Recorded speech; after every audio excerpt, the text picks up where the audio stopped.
Hey everyone, I know I don't discuss current events too often, but I'd like to do more of that, and there's one thing happening at the moment that I feel compelled to comment on. Everybody seems to be furious about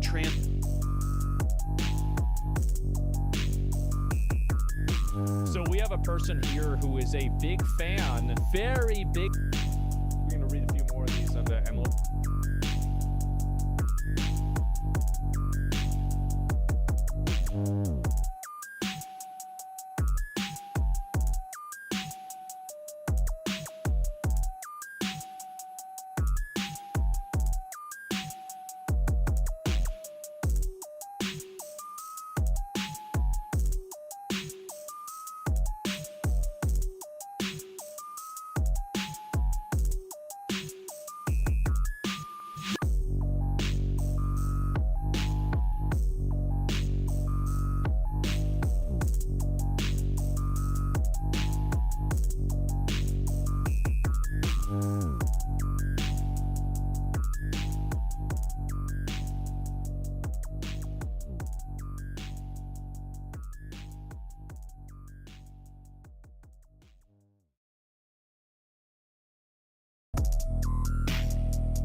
Hello, hello, hello. Blamo. Whoa, I'm going the wrong way. Yikes, there we go. There we go. Okay, cool. Howdy there. Howdy, one person. It's quite crazy, like, starting off stream and just yapping to yourself most of the time. Not having like a decent audience. It's not fun. But you gotta start from somewhere, right? I'm the Shy Doomer. I'm a lefty Antifa super soldier. You know, Today we're gonna talk about LGBTQ stuff.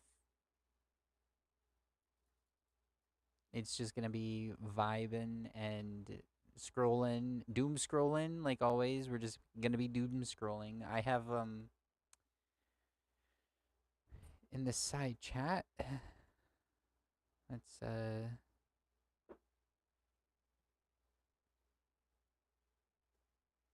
if you are already on my Discord or if you want to be in my Discord, the link will be right here.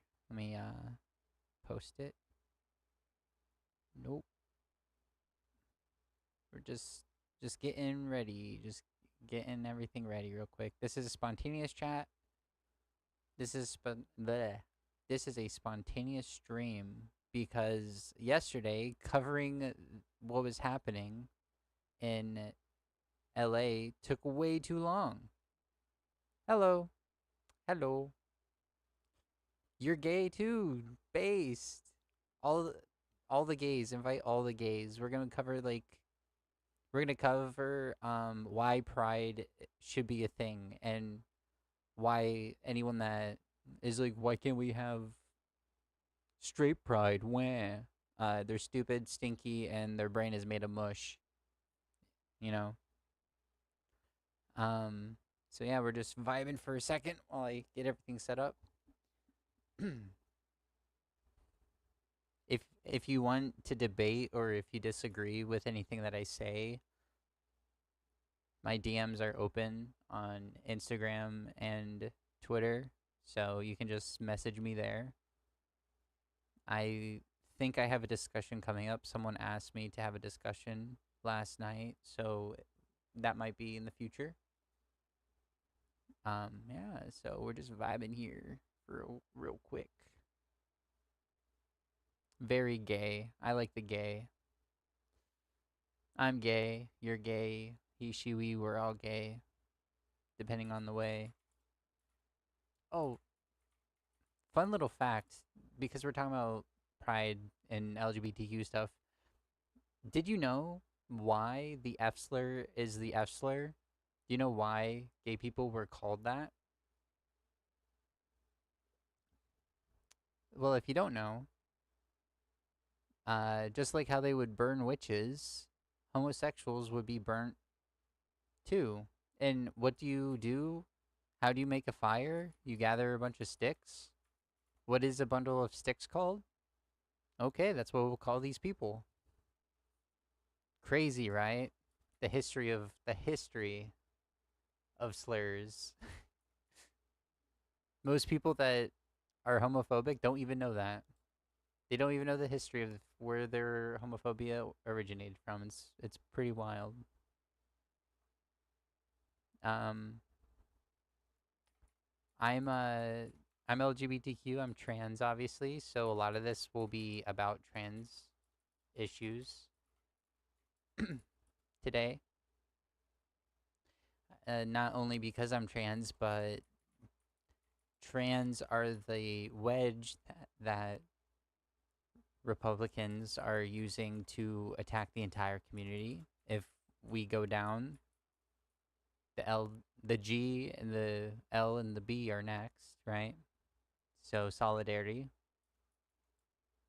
right? Let's uh let's start off this segment real quick though.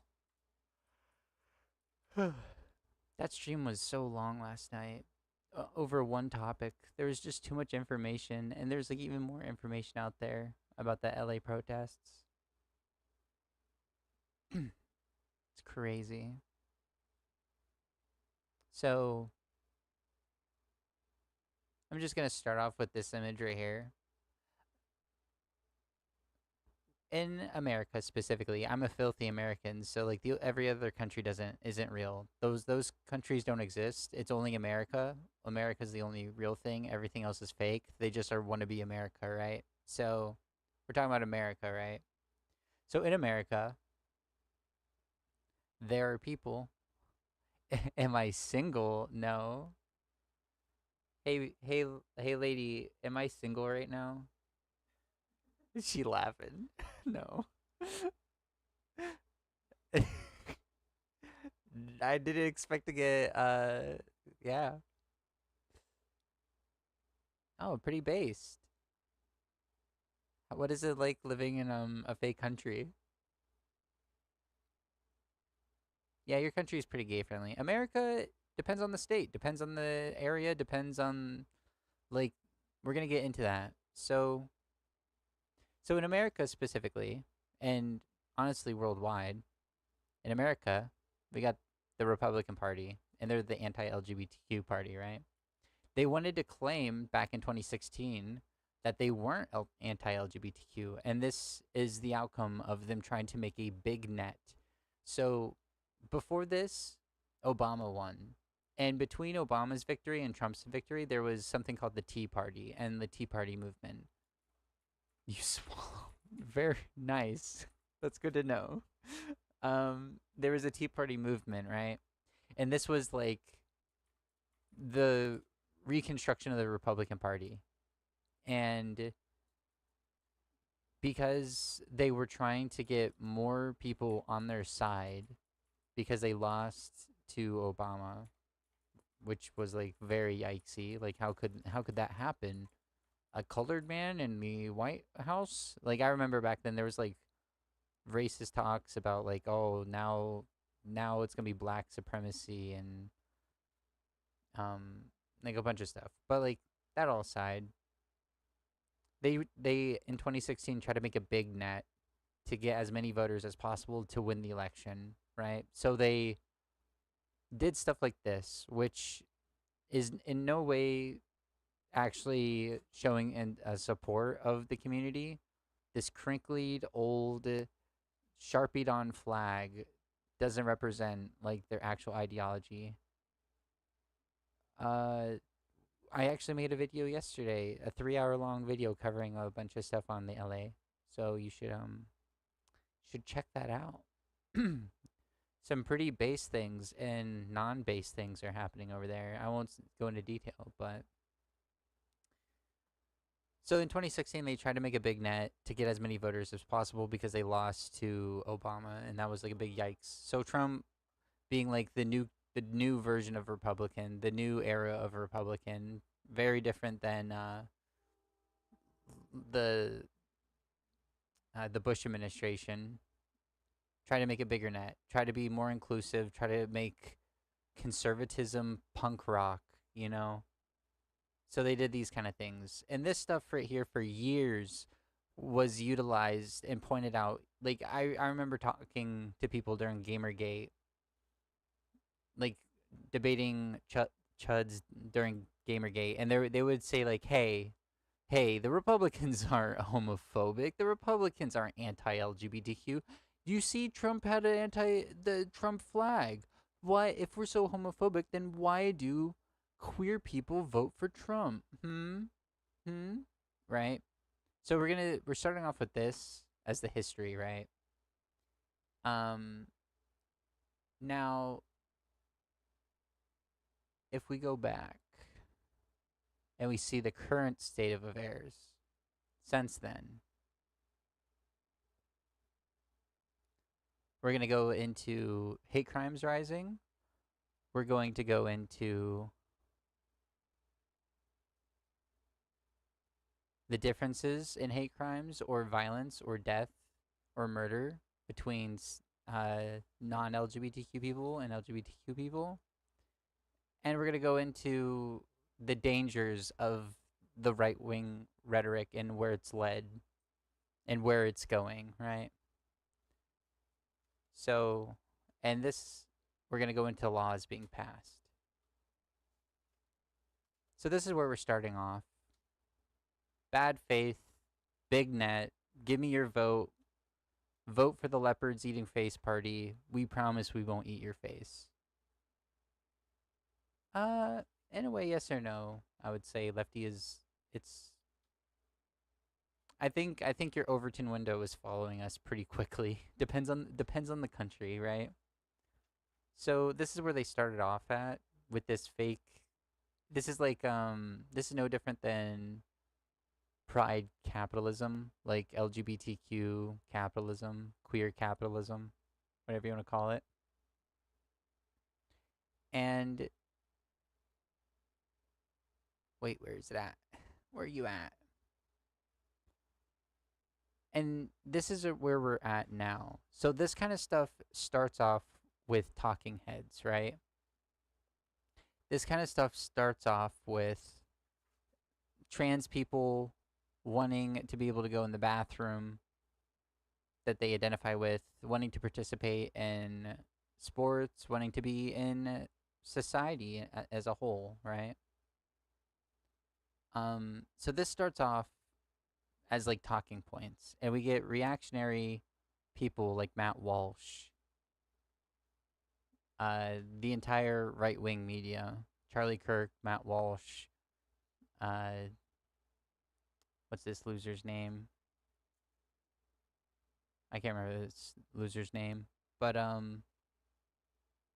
he was I can't remember the loser's name, but like yeah, right wing media pushes this narrative and normalizes it for the voter base. And then whenever we get like the actual administration saying it, they've been primed to follow suit. So let's see what like the biggest names were saying about this stuff. So for decades now, we've had right-wing propaganda pushing anti-LGBTQ rhetoric. And let's see what that sounds like. This is Matt Walsh. He's a prominent person on the right for the Daily Wire, which was the biggest right-wing media pushing right-wing narratives, talking points, and propaganda. So let's see. So to the trans activists over there claiming that this is all about the rights of children, I say again, yes, you're right, it is. They have a right to be protected from you. Children have a right to be protected from all of those people over there who want to harm them and damage them and destroy them. And they will be.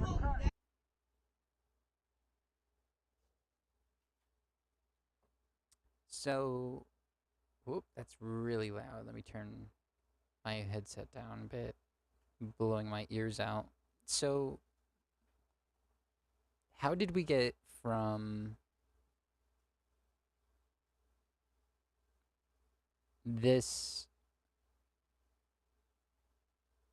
to this? Because as you can see, there's a T on there. There's a T right there. So how did we get from, hey, MAGA Republicans are actually pro-trans, and calling them transphobic or bigoted or homophobic or queerphobic, that is actually stupid and you're dumb. Checkmate, libtard. You know, how did we go from here to this? And we will keep men out of women's sports. How did we get from there, right? So this is like, if you look at any reactionary culture war movement within the 21st century, it can't just occur overnight. You have to like slowly push the narrative. So people like these media heads will start off small. They're like, "Oh, no. We don't care about trans adults. We just care about the kids. We just care about the kids, right? We're not homophobic. We just think we should let children be children." And then they'll go, whoa, we're not transphobic. We just think men shouldn't go into women's bathrooms. Or, whoa, we're not queerphobic.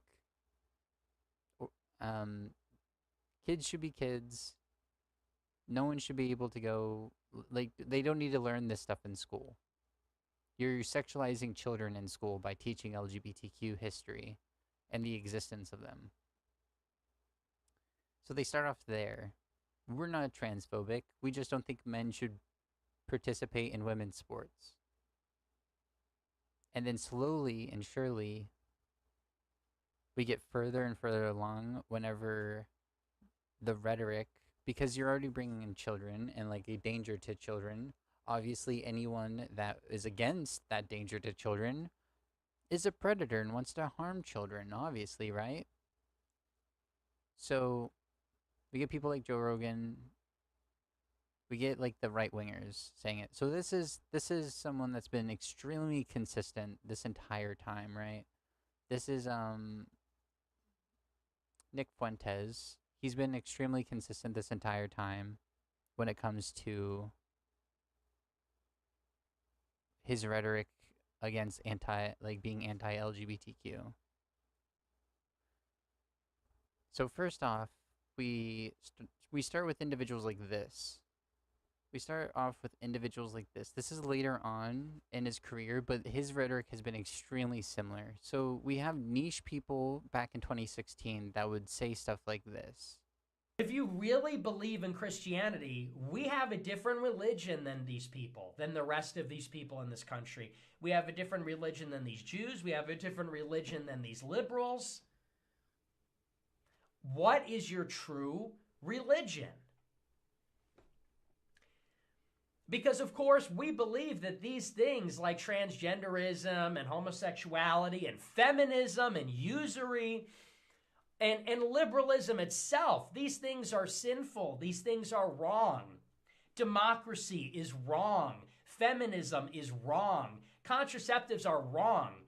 So I think you get the point. I think you get the point of this kind of rhetoric. This is back in 2016. This is the kind of rhetoric he still used back then. But he was very niche. He was a nobody. He was not affiliated with Trump yet. He was not affiliated with Charlie Kirk. He was not affiliated with he was not affiliate of like the mainstream Republican propaganda sphere. He was just a cringe streamer online, right? So you start off with rhetoric niche like this. And let's go through the talking points and let me just debunk some of this crap, right? If you really believe in Christianity, we have a different religion than these people. Yeah, obviously, like you you label it differently. The rest of these people in this country. We have a different religion than these Jews. We have a different religion than these liberals.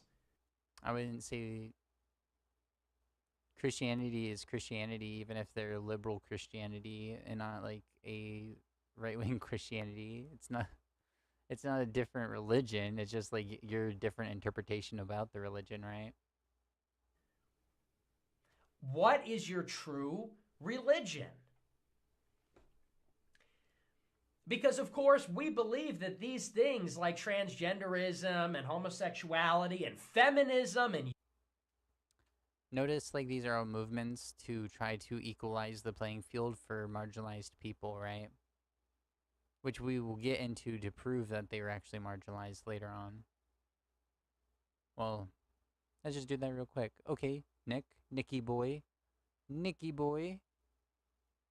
FBI data, anti-LGBTQ hate crimes continue to spike even as overall crime rate declines, right? So, attacks based on gender ideology is up 16% from last year. This was published last year. So since 2013 to 2023 to 2024, trans people are dealing with 16% more violence. And then orientation is up 23%. This number was already high. This number was already high for the community, for trans people. So to have it go even higher is really crazy. This number has decreased over the years, but is now up, right? So like, because it started as a lower place, it's more likely to increase higher.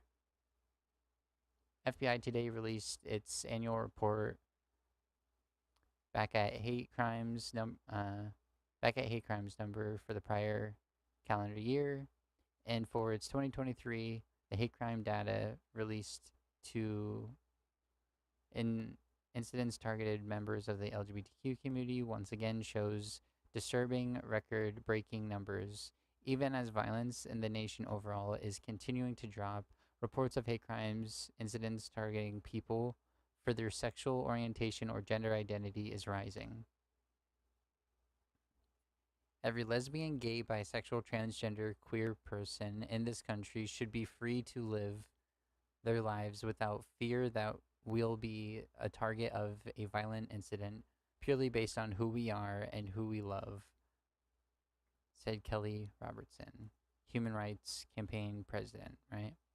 Unfortunately, the latest FBI hate crimes data shows that even as public acceptance of LGBTQ plus people continues to grow and overall crime continues to decline, hate crimes against us are not yet showing signs of subsiding. Make no mistake, politicians who spread disinformation and demonize, I would also add,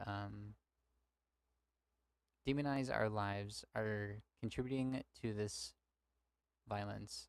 I would also add like villainize, because when it comes to the Republican Party, they have to have a villain to distract their voter base because they have nothing that like actually materially benefits people. It's just culture war bullcrap while they make lives worse and increase poverty and the debt and make billionaires more money and take away more and more freedoms we had in the first place.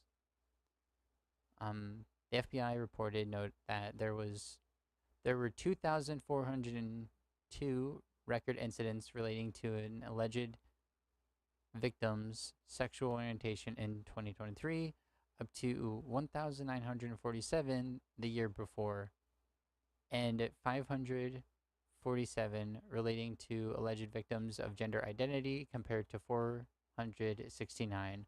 Now, there's more LGBT there's more LGBT people than there are trans people. So like the fact that way more, right? There's way more LGBT people than there is trans people, and the fact that like this is almost one fourth of the amount shows like something is going on, and it's rhetoric like this that normalizes it. If you digest rhetoric like this over and over and over again throughout the day, you're gonna have you're gonna start not thinking of queer people as like people anymore. You're gonna start thinking of them as honestly a threat. On it, like you're gonna see them as a negative thing, as a threat, as a harmful group of people, right? So let's go somewhere else. So this is like his consistency, right? And he's like known as the like furthest right person out of all the people that we're gonna see. But notice like what he said, what we listened to, is gonna be like baby comparison. He's just trying to say like, if you're a real Christian, your religion is different than their religion. Liberal Christian religion or Jewish religion, right? If you're a real Christian, you're going to be anti-LGBTQ, anti-women rights, the natural hierarchy, which honestly, as someone that used to be a Christian, there's like arguments if you point out the Bible, like you can point out what kind of Christian I was, which was more like a liberal Christian. Like love thy neighbor, support and feed the homeless, like those kind of values, like what Jesus advocated for, but also within the Bible, you can justify his position completely and utterly. So just depends on what you already believe, right? So let's go to this right here. Yeah. Seeing your child's mind and soul claimed by the delusion of trans ideology is like watching him die 1,000 deaths. Right? What's propelled me into this fight and kept me in it and kept me going and compelled me to take certain risks is precisely this, that I'm a dad and I want to protect my kids. Protect your kids from what?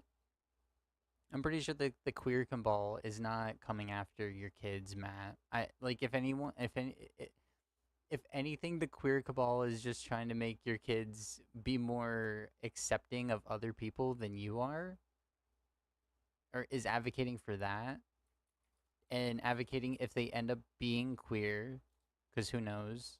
Queer people exist. People have kids. Those kids end up being queer sometimes. If those kids end up being queer, that they're not treated like shit in society, right? So like what I'm saying is demonized as like grooming children, right? What I'm advocating for right now is taken out of context and like utilized to say this kind of rhetoric that we're hearing right here. Kept me in it and kept me going and compelled me to take certain risks is precisely this, that I'm a dad and I want to protect my kids. Trans ideology is an unprecedented threat to children, not just children. How so? How is trans ideology? First, it's not an ideology. There's no trans ideology. The reason this is like a sneaky move also on the Republican propagandist, like this is a sneaky move from the Republican propaganda sphere by making it sound like it's just a belief and not a person, like a group of people, removes their humanity. These little things that you can miss, that a lot of people like look at me pointing out and say, you're being ridiculous, like there's not that much meaning behind it. These little things put worms in your brain. If you're already starting in a position that can be, yikes, if you're already starting from a position that like is already somewhat prejudiced towards the queer community, these little worms infiltrate those holes in your mind and just eat out more and more and more of your brain over time, right? So there's no such thing as trans ideology. There are trans people and trans allies that defend the rights and freedoms trans people are asking for. Children in general, but like my children, your children. If this hideous evil is not defeated, if it's allowed to grow and gain more power and influence in the culture, no child is safe. I wonder what kind of rhetoric I've heard that's like this before. No child is safe. Save the kids. Does Matt believe we have to secure the existence of his people and a future for his children? Is that what's going on? I don't know. I don't know where I'm getting that one from, but this is sounding a lot like blood libel. I don't know why my brain just came to that like word, blood libel. I don't know what any of that means. If you do, you should explain to me what that means. You should or if you don't, you should look it up, because I'm too lazy to look it up. So you have to educate me because I'm a stupid leftist, right? But like, yeah. How is me chilling at my home right now, complaining about you being a bigoted asshole, taking hormone replacement, harming anyone, right? The fear mongering, the demonization, and the vilifying of these communities to push a narrative that people can get behind because, oh, we have a villain to fight, instead of like, and they're our neighbors. It's our neighbors that aren't like us. Instead of actually dealing with the systems at play, is the modus operandi. Like this is what their whole goal is. Like he in his heart of hearts, I think he does hate trans people, right? Like he thinks they're mentally ill. He thinks they're degenerates. He thinks that they're burning in hell. He thinks like them pushing their queer agenda to schools and making it more accepting will lead to more trans people you know, I think in his heart of hearts, he believes the sauce. He's drunk the Kool-Aid. He's known as the anti-trans guy, you know? But like that doesn't make it real. Like this is delusion. This is like fantasy land right here. All trans people are asking is, "Hey, we don't feel comfortable in the flesh that we were naturally given. So we do not consent to be in this flesh. We want to change ourselves to feel more comfortable. And we would like the medical capability of that. And we'd also like to be seen as who we are and respected as people, not as spooky ideology that is coming for the children. Because the only thing that people are advocating for when it comes to children is if we should have education about the history of LGBTQ people in schools and the existence of LGBTQ people in schools, because there are queer kids. I went to school. I don't know about you, but I went to school.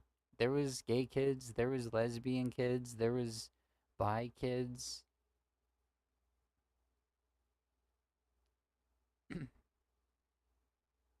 I was a trans kid that was in the closet that was too scared to come out.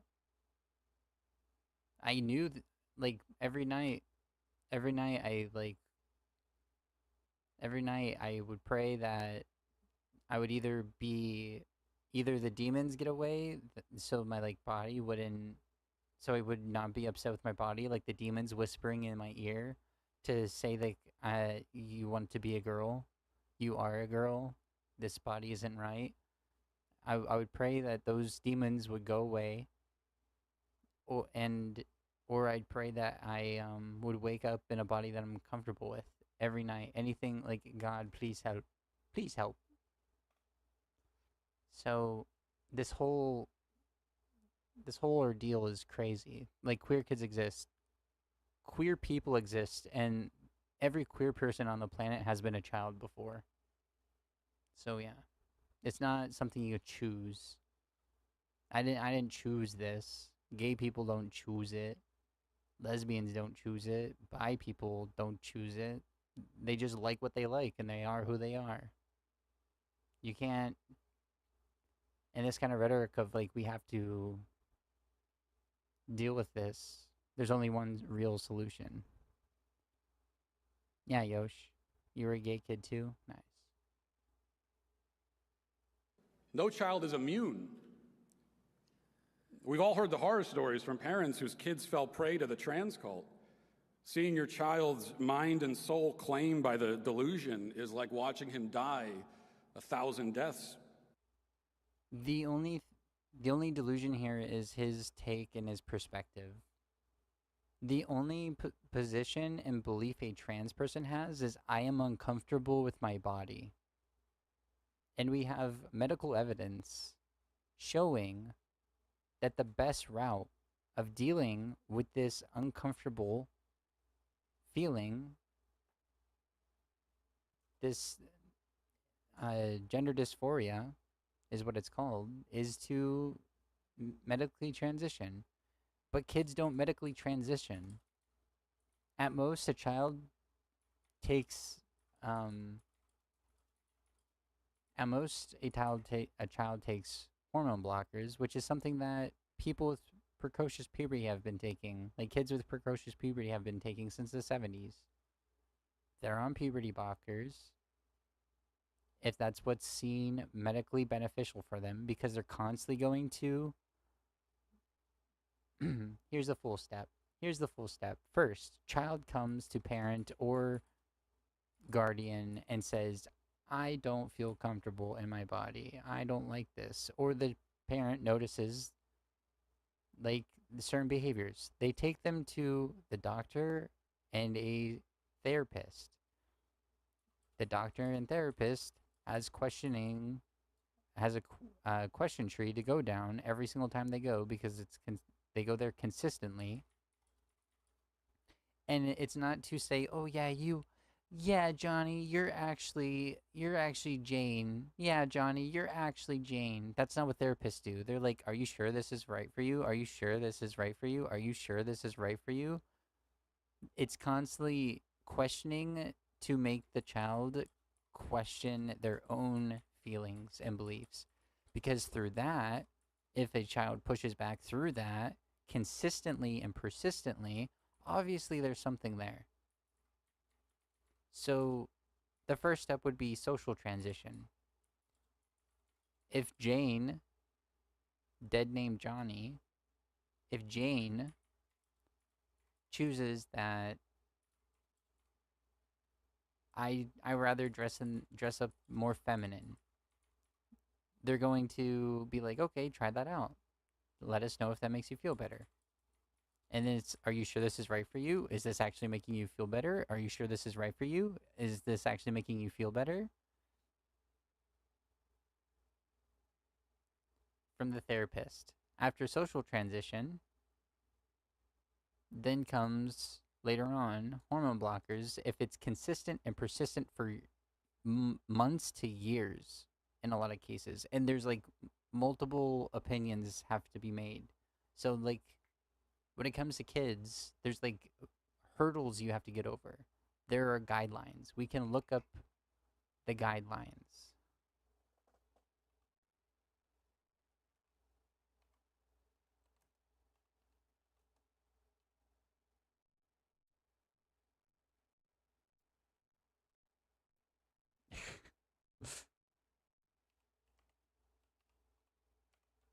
Like, shh, shh, it's close enough.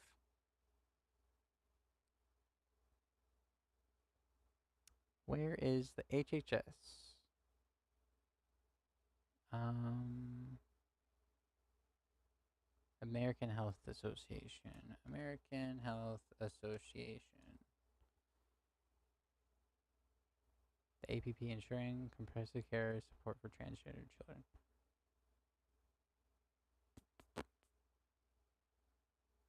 So right here,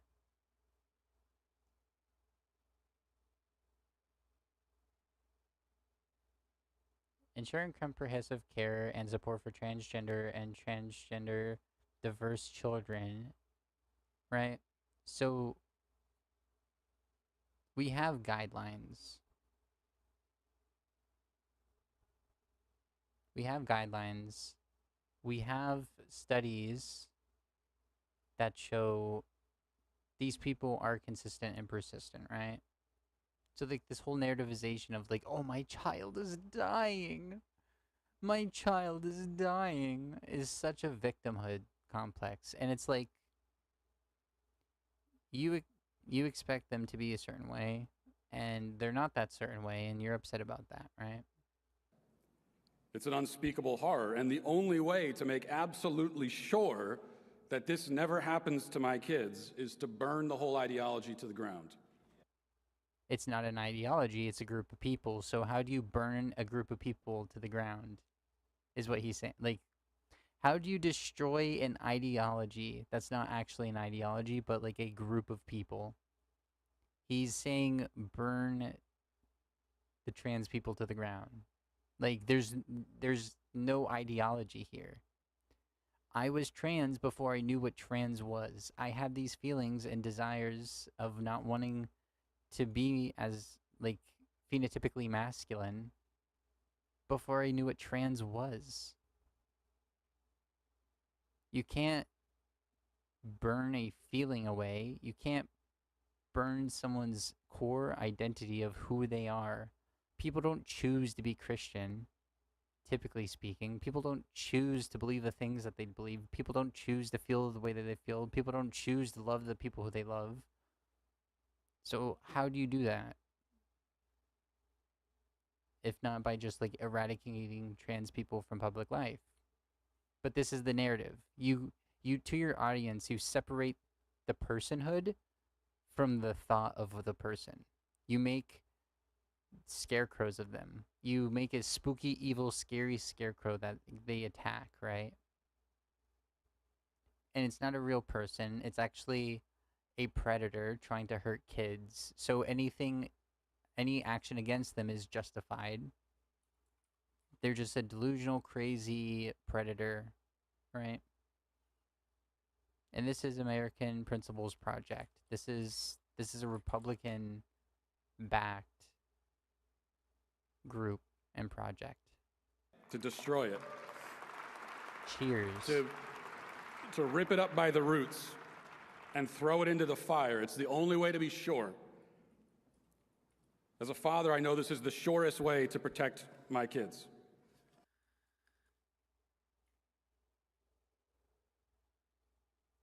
Not global, like nothing else. Like the economics, war, poisoning of our nature, none of that to make a better future for kids. What we have to do is attack these people that make up less than 1%, right?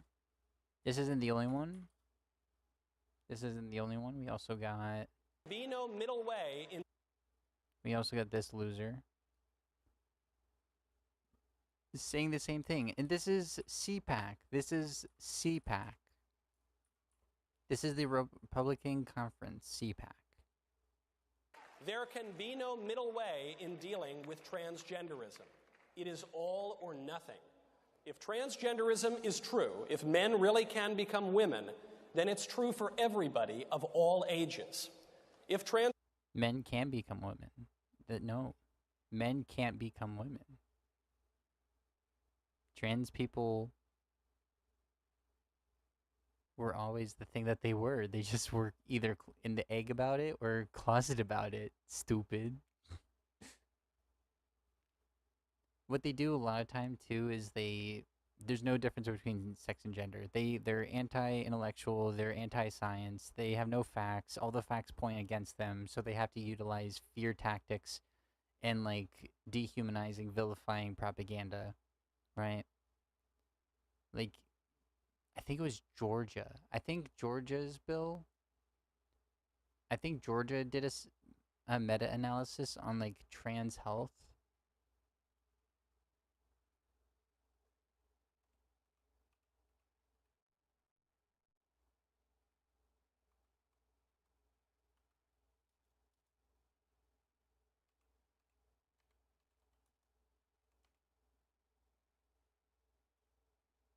Ooh.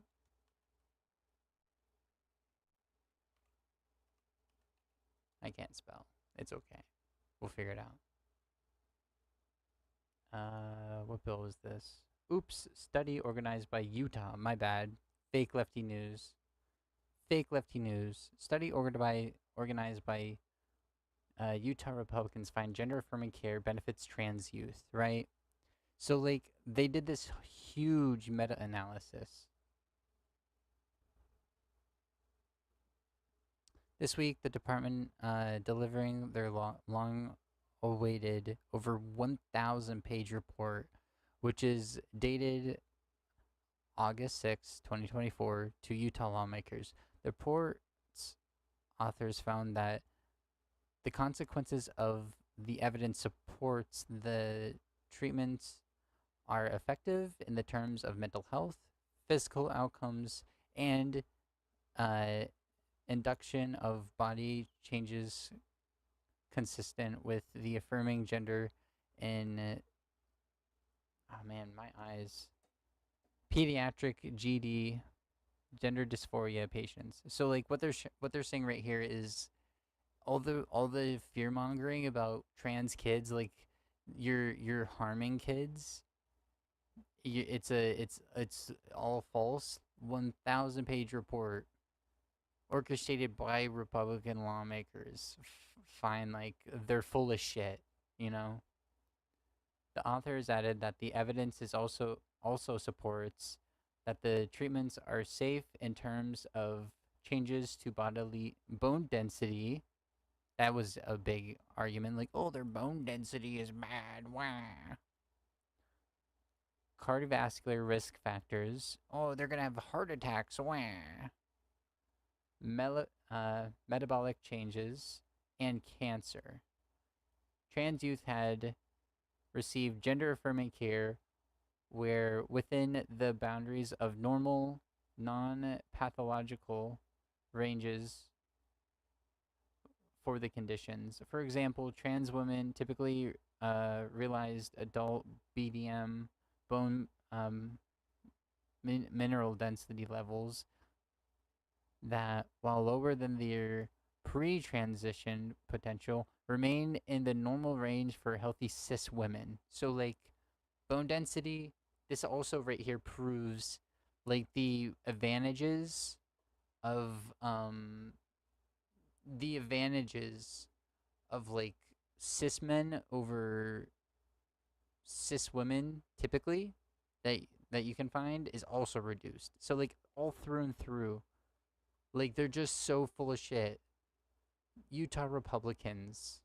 But guess what? They still voted on the bill. They still voted to ban this gender affirming care for kids because they don't care about facts. They don't care about anything. They only care about the narrative that they can push. They only care about demonizing this community.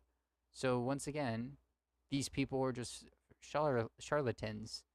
Make your voters hate their neighbors so they don't actually see the real enemy, which is the people hoarding all the wealth, all the material goods, and making it so you have to pay to fucking breathe oxygen, you know? There can be no middle way in dealing with transgenderism. It is all or nothing. If transgenderism is true, if men really can become women, then it's true for everybody of all ages. If transgenderism is false, it is true for all ages. Trans people that were in the closet of all ages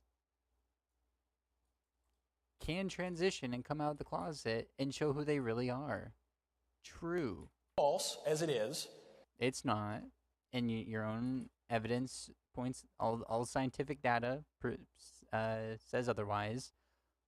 They want to conflate sex and gender most of the time. So what he's probably referring to is sex, which sex is bimodal. There are multiple different factors that we look at to put someone on the scale in between male and female, because intersex people exist. They're more in this middle of the scale. Here, we'll go here. Is sex a binary? The question of whether sex is binary is a complex one, both different. Scientific America. Here's why human sex is not binary. National Institutions of Health. The inclusion of sex and gender beyond the binary. Meaning it's not. In humans, sex is binary and immutably. When was this created?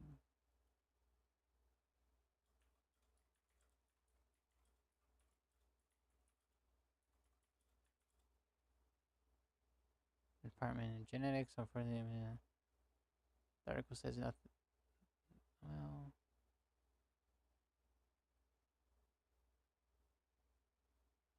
where's the? No, get away. I'm not reading all this. We're just going to the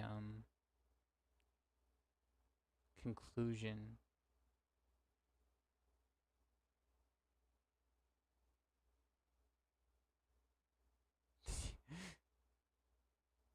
This is wild. This is an opinion piece by them. That's crazy. By the same organization. By the same organization. This is like the actual statement, and the other one is like an opinion piece. Oh my goodness. Assigned sex is a label given to birth by medical professionals based on individual chromosomes, hormonal. So here's the list of things. An individual's hormonal levels, sex organs, secondary sex characteristics, and these are like phenotypical features that we typically see upon like one side of the scale or the other. So like there are cis women with lots of body hair, but because we see it typically on males, and like that's a hormonal thing. They're not all the way on the level of the arbitrary scale that we've created to determine if someone is male or female, right? Like they have male typical characteristics, right? But that doesn't make them less of a woman. That doesn't make them anything. If they identify as a woman, they're still a woman, right? So chromosomes, there are multiple different chromosomes. For example, you can have XX with an active SRY gene, and because you have an active SRY gene on your second X, you have male genitalia and more male typical, more masculine or male phenotypical characteristics. Sex organs, there are people that have not fully developed sex organs. And the sex organs we do have are the same bits from when they start. It's just like there's a pathway. It's the fork in the road. The body is either like, okay, form this Play-Doh into this shape or form this Play-Doh into this shape. And sometimes they get lost in the woods somewhere in the middle, right? So like this is how we determine sex, is like multiple different factors, and that is why it is bimodal. This allows for more nuance and more discussion and more understanding of each individual cases than saying, oh, you're on this side or oh, you're on that side, because people aren't cookie cutters.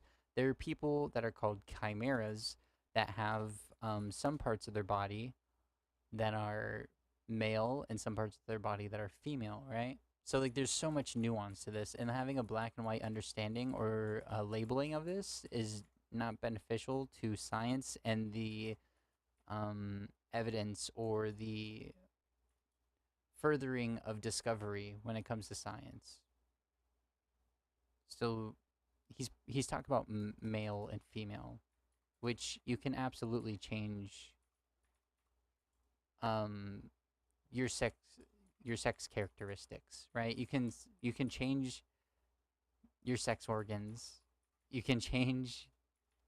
The only thing that we can't change right now is like chromosomes, right?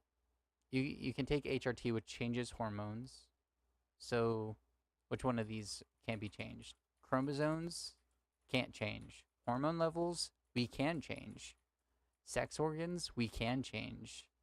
Sex characteristics change with hormone levels. So all except for one is mutable. All except for one is mutable. You can change all of them except for one thing, which this doesn't determine your sex, like at all, because there's XXX, there's XXY, XYY. There's like a whole bunch of different ones. You know, if like XX equals boy and XY. I mean, if XX equals girl and XY equals boy, then a lot of people aren't boys that are boys and girls that are girls. There's the amount of people that are red hair, like have red hair on the planet. They aren't actually boys and girls. They're not that thing, right? Yeah, let's continue listening to this idiot. Let's actually start from the beginning again. Sorry.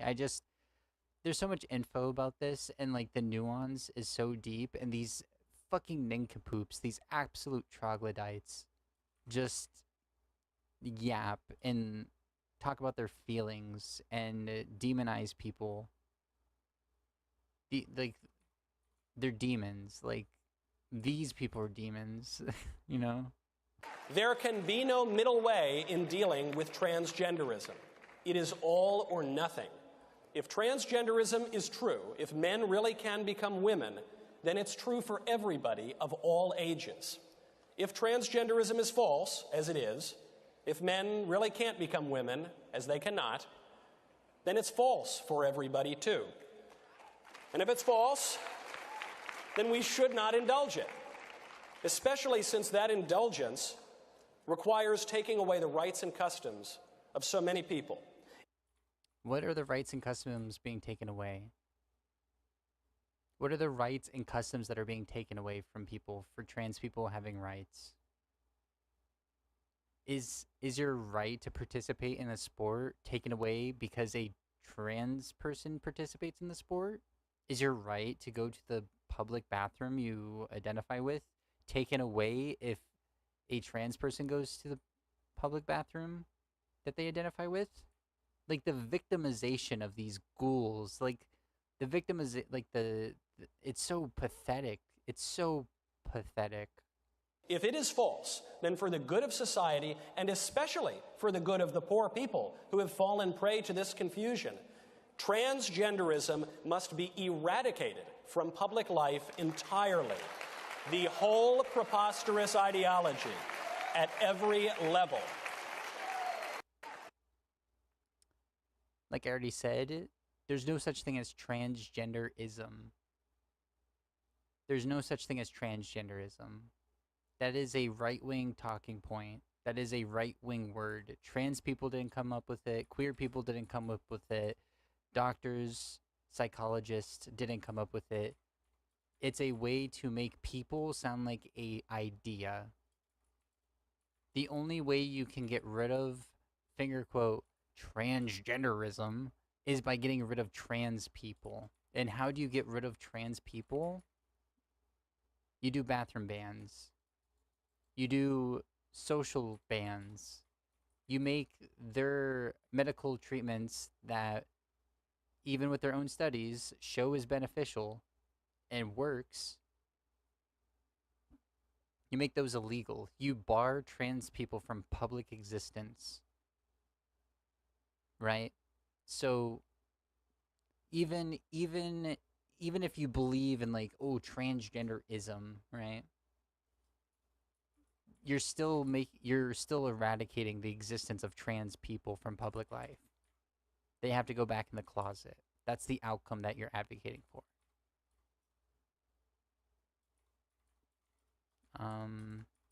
This one's a little long, but we'll just listen to a little bit of it. Matt Walsh tells how the biggest problem about transgenderism, aka trans people, is that the church is milquetoast and lukewarm about the subject. Wish that I could say we were asleep at the wheel, because if you fall asleep at the wheel, it's not necessarily your fault. That's something that happens accidentally. I think it's worse than that. I think it was a deliberate. Yeah, no, the cheering, the audience cheering to this is how you demonize and dehumanize a group of people out of existence and get them like genocided from you make it sound like an ideology. You make them sound like a evil, spooky villain. You villainize them. You demonize them. You make them out to predators. This is all the same talking points and linguistics that was used to justify what led to the genocide, the Holocaust in Germany. You know, this is how this happened. In real time, we are seeing how it happens, and it happens over decades, because there's a couple new people here right now. And I started off by showing like Trump being fake pro LGBTQ in 2016, right? So you start off here by saying these people are actually in support, and then through buzzwords, talking points, and propaganda, you get them to slowly become more and more susceptible to this kind of language, not understanding where it leads, or not caring about the outcomes of the people it targets. Choice. Wish that I could say we were asleep at the wheel, because if you fall asleep at the wheel, it's not necessarily your fault. That's something that happens accidentally. I think it's worse than that. I think it was a deliberate choice. It was a surrender. It was a waving the white flag. And so to answer your question and to bring it to kind of the point of this great event, that I think, there are a lot of answers to the question of how it got this deep in our institutions. But to me, the number one answer is that there is one institution that is supposed to be there as the vanguard against this kind of evil. And that institution refused to do its job, and that is the church. Now, The cheering to that. So, all the evidence, all of the scientific evidence proving these ghouls wrong only exists because the church didn't push propaganda to keep their foot down on queer people, right? But like, what flavor of the church are we talking about? Because Matt Walsh's flavor of the church wasn't my flavor of Christianity when I was a Christian. This is no true Scotsman. Like, who are we talking about? Your sect of Christianity has always been anti-LGBTQ and always has protests against anti-LGBTQ, like protests against queer people, you know? Like, what are we talking about? Like, you're not a Catholic, you're Protestant, if I remember correctly. I don't necessarily know. But like, this is crazy. And it's not like, you're literally saying my propaganda from my religion not getting in the way of progress in society and science and health and understanding of these topics. Our propaganda not being as like vicious about this as it used to be is actually the fault. And yeah, it's true because you're on your feelings. This is all just feelings from these losers. I can, again, think back to 2016, 2017, 2020, 2021. Being out there kind of in the field on this issue, fighting this issue out, whether it's going to school board meetings or holding rallies or doing anything. For me, it's making... So yeah, he's going to other communities to advocate his worldview to be pushed, right? Like he goes to a school board meeting, which is like a public school, and it should be parental rights, right? But you're talking over the parents at that school board. You're pushing your agenda there. You're like they're hypocrites under their own. Like, I don't subscribe to their claims of what's right and wrong, of like, parental rights, states' rights, you know. I don't subscribe to that shit. But they do, or at least they claim they do, and they're being a hypocrite to their own standards, right? The propagandist. He's admitting to be a propagandist pushing this anti-queer agenda when everything in reality is against him. And his justification is his imaginary friend. His justification for unjustifiable beliefs is an objective morality handed to him by like an unprovable God. Because let's say God does exist. We don't know what the fuck God wants. We don't know what kind of Christian God actually is because it's super contradictory within the Bible. And we don't know if the Bible is the correct interpretation of what the creator of the universe wants. You know, there's so many things you have to like just accept without any evidence to come to this kind of conclusion. And that's why these people are so feels over facts. That's why these people are so like vibes based. And it's cringe as shit, right? So like in this kind of situation, these losers have the crowd. They're getting claps. They're smug about it. They just say demonic shit. Let's see what happens whenever someone like Matt Walsh is faced with like actual medical professionals. And this is Tennessee too. This isn't like a blue state whatsoever, right? So this is what Matt Walsh had to say, and this here we go. What happens whenever he has to deal with like medical professionals or like people that don't necessarily agree? This was in 2023. It's not just like people that completely agree with him. Let's see what happens. Can you give us a summary of your educational background or your healthcare education? I didn't go to college, but I did go to school long enough to learn how to read so I can read the data for myself, and that's exactly what I've done. And for what purpose do you conduct your research and use this brain of yours? I use it for the purpose of trying to protect children from being castrated and mutilated. You don't use it to get clicks? Well, are you using it right now to try to get clicks with this interaction? You know, if you're going to come before a committee and make mischaracterizations and misrepresentations, it's fair game for us to ask you your educational background. You seem to have started this, So sassy. I love it. See, this is the health committee in Tennessee.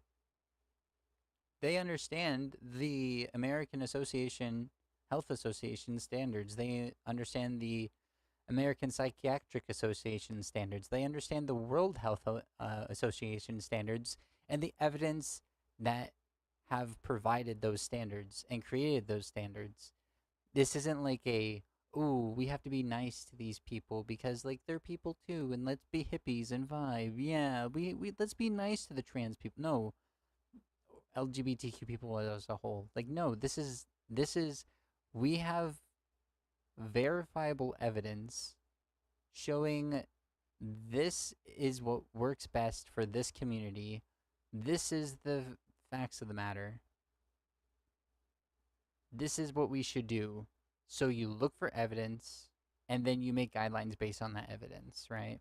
This is science at play, and these people understand that. And that's this is what happens whenever feelings meets facts. Professional facts meets feelings. you have no medical background, correct? No. You're trying to address good public policy, correct? Yes. I just have to question, some of your public policy. Singapore is able to have nice things in part because they execute drug dealers by hanging and arrest even petty vandals and thieves and beat them with a cane until they bleed. We don't have nice things here because we aren't willing to do what is required to maintain them. I kind of have to question your public policy beliefs. And you also stated there'd been no studies. Well, I'm sitting here holding a study from the American Academy of Pediatrics, suicidal disparities between transgender and cisgender adults and children. Before you state things, you may need to know all the facts. On your blog, at about 16, you're an adult who's mature and can make decisions. You're that at 16. I don't care what anybody says, even going so far as to say when you're 16, you should be married and pregnant. 16 is an adult in your view. Why does this bill have minor defined as 18? I forget. I kind of forgot about that. Yes, on his radio show, Matt Walsh was like, ooh, let's see if we can find it. Let's see if I can find it real quick. Let's see if we can find it and see exactly what he said.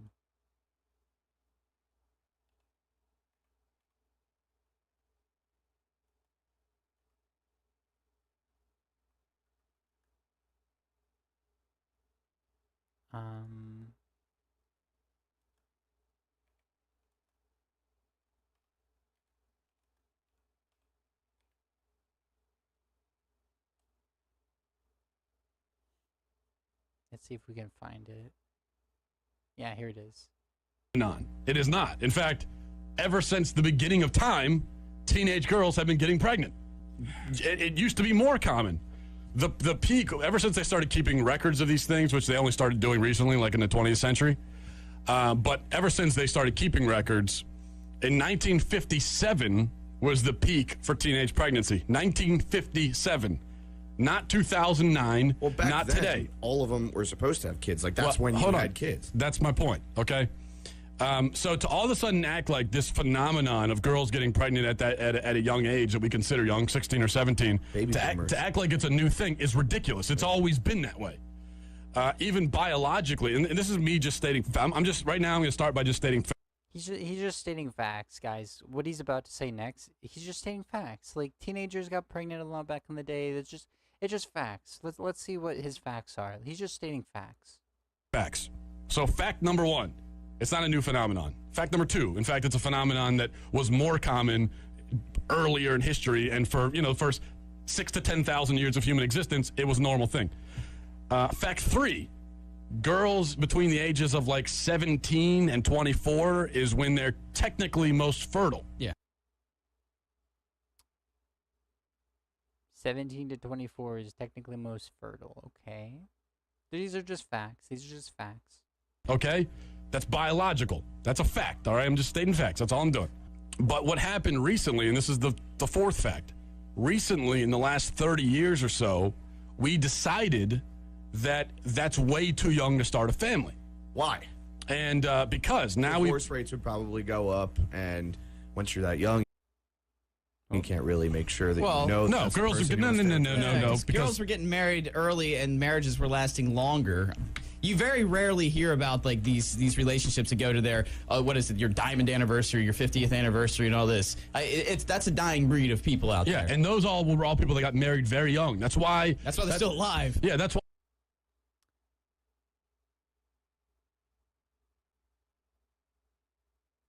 So what that guy just said? Oh, it's not a bad thing. If you get married earlier, you stay together. There was no like historical thing where like women couldn't even have a bank account back then without having a husband, you know?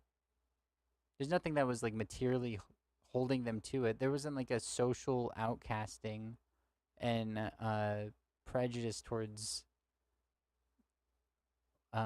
divorced women, you know? Why you could have someone in their 70s who's celebrating their, 55th wedding anniversary because they got married when they were teenagers. So what I'm saying is that the problem is not per se teenage pregnancy. Let's rewind this a little bit. What is the problem, Matt? What is the problem? Is not per se teenage pregnancy. It's unwed pregnancy. That's the problem in society. Can we hear that one more time? What was that again, Matt? Unwed pregnancy. That's the problem. Unwed pregnancy. That's the problem. It's not teenage pregnancy. It's teenage unwed pregnancy, huh? Oh. Unwed pregnancy. Okay, Matt. Problem in society. It's only problematic when you are not married and you don't have the man there to help you take care of the kids because he's a coward. And the reason why we have that now are for two reasons. Because we have in current society, we live in the age of extended adolescence.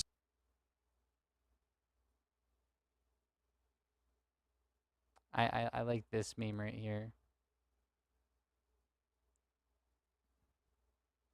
I like this meme. So, what's a woman? So true. So this is what they're referring to in this video right here. So we heard it. Let's see if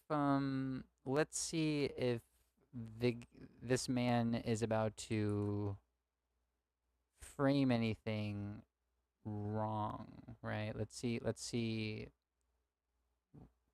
if he's about to say anything that was wrong about what we just watched.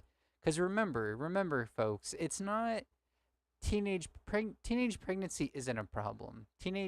Having making the babies when you're still a child, that's not the problem. It's not having a husband while making the babies as you're still a child. That's the problem. Remember? Okay, just remember that. On your blog, at about 16, you're an adult who's mature and can make decisions. You're that at 16. I don't care what anybody says, even going so far as to say when you're 16, you should be married and pregnant. 16 is an adult in your view. Why does this bill have minor defined as 18? That is a good question. Why are the standards different? If you can make the babies when you're a teenager, why can you not choose medical decisions if you're a teenager? It's kind of like the consistency isn't there. What does this man have to say about this? As 18. I was a radio host 13, 14 years ago in my early 20s. It's also not an accurate reflection of what I actually said. I was talking about the fact that people tended to marry young historically, and that's all that was about. How does that relate to this? To all of a sudden act like this phenomenon of girls getting pregnant at a young age that we consider young, 16 or 17. Girls between the ages of like 17 and 24 is when they're technically most fertile. Recently, in the last 30 years or so, we decided that's way too young to start a family. So what I'm saying is that the problem is not per se teenage pregnancy, it's unwed pregnancy. That's the problem in society. Yikes. What? Yes, food, please. Thank you.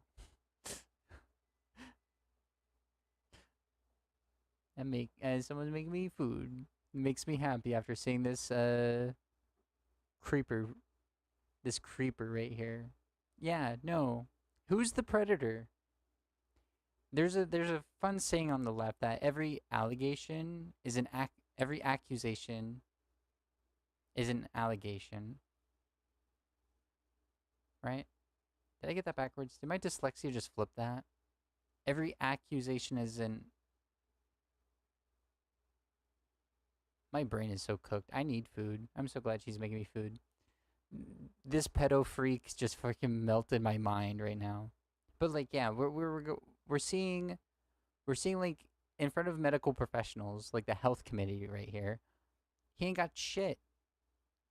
He got shit. He's projecting his creepy sex pest beliefs of like teenagers should be married and pregnant because that'd be okay if teenagers can be married and pregnant, you know? Like it's projection, right? That's what a lot of these people believe. They believe in going backwards. Conservatism is actually regressionism. They want to go back to a certain time. They don't want to conserve what's like what's right now. They want to go back to an imagined better time, right?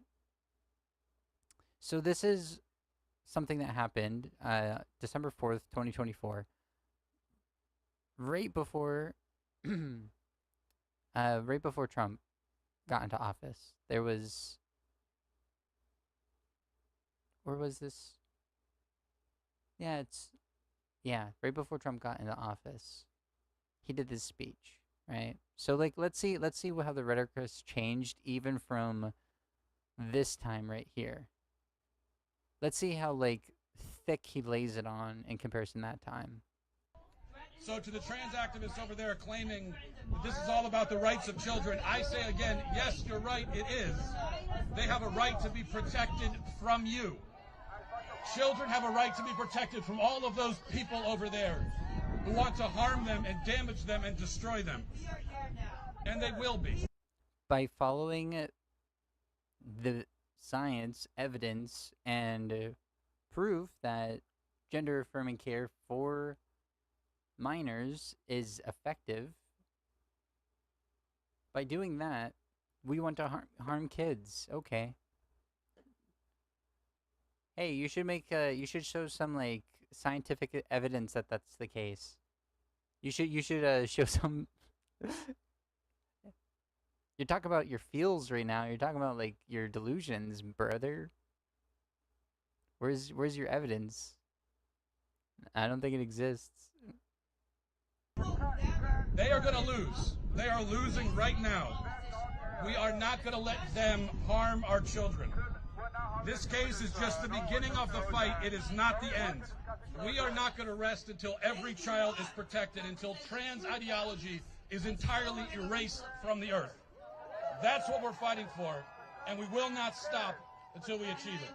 Okay, so these were some people that were obviously right-wing. And obviously right here, this is the linguistics that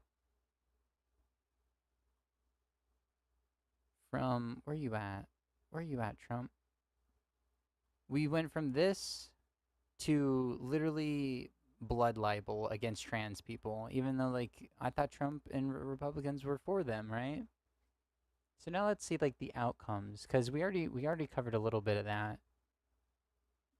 I've been back and forth, I've been all over the place, right? I'm new to this. I don't know how to do this stuff as well as others, so bear with me.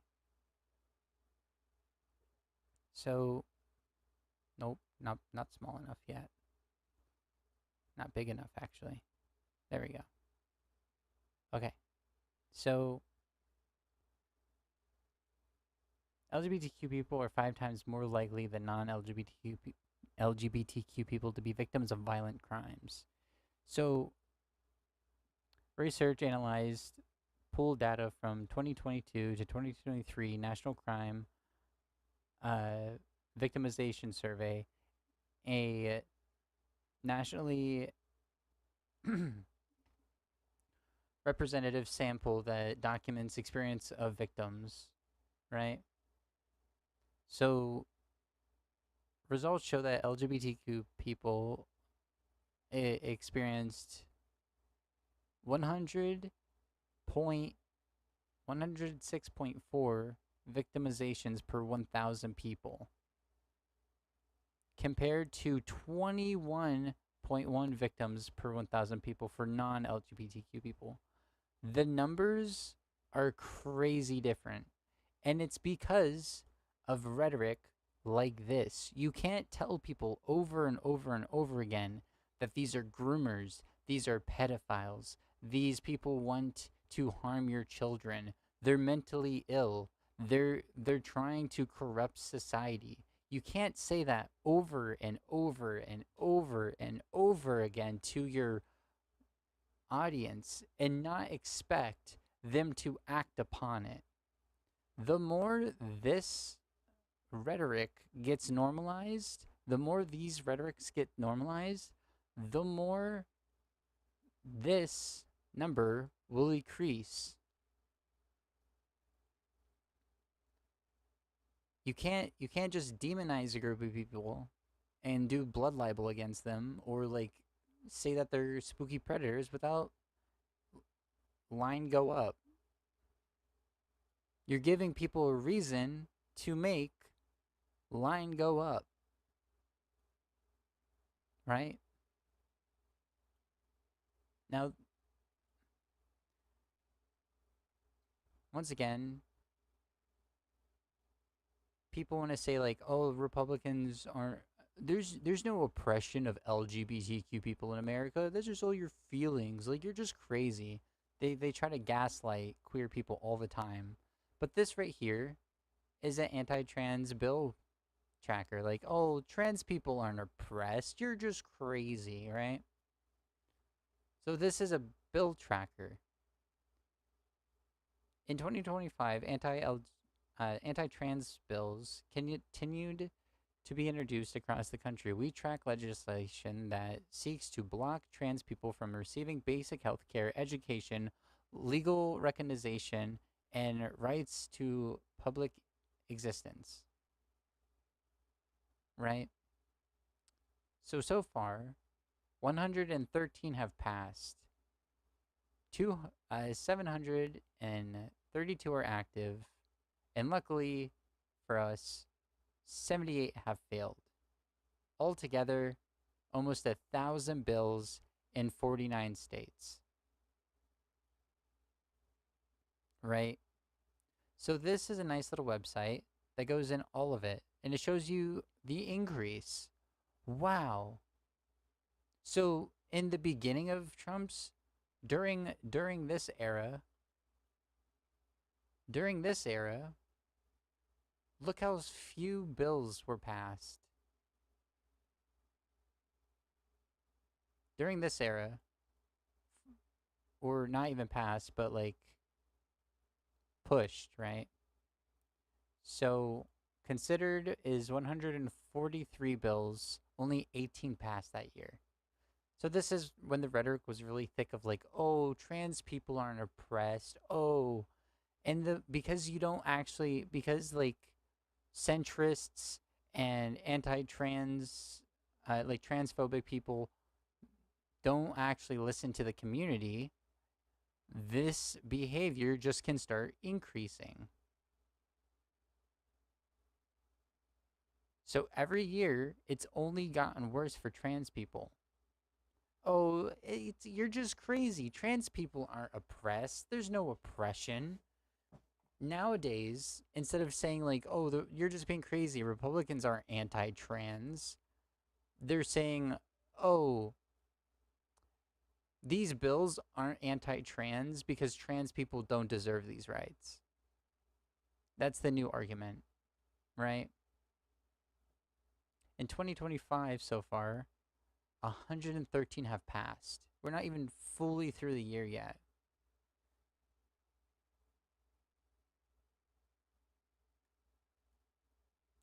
So it went from 18 to 26 to 87 to 51 to now 113 on the book bills against trans people, right?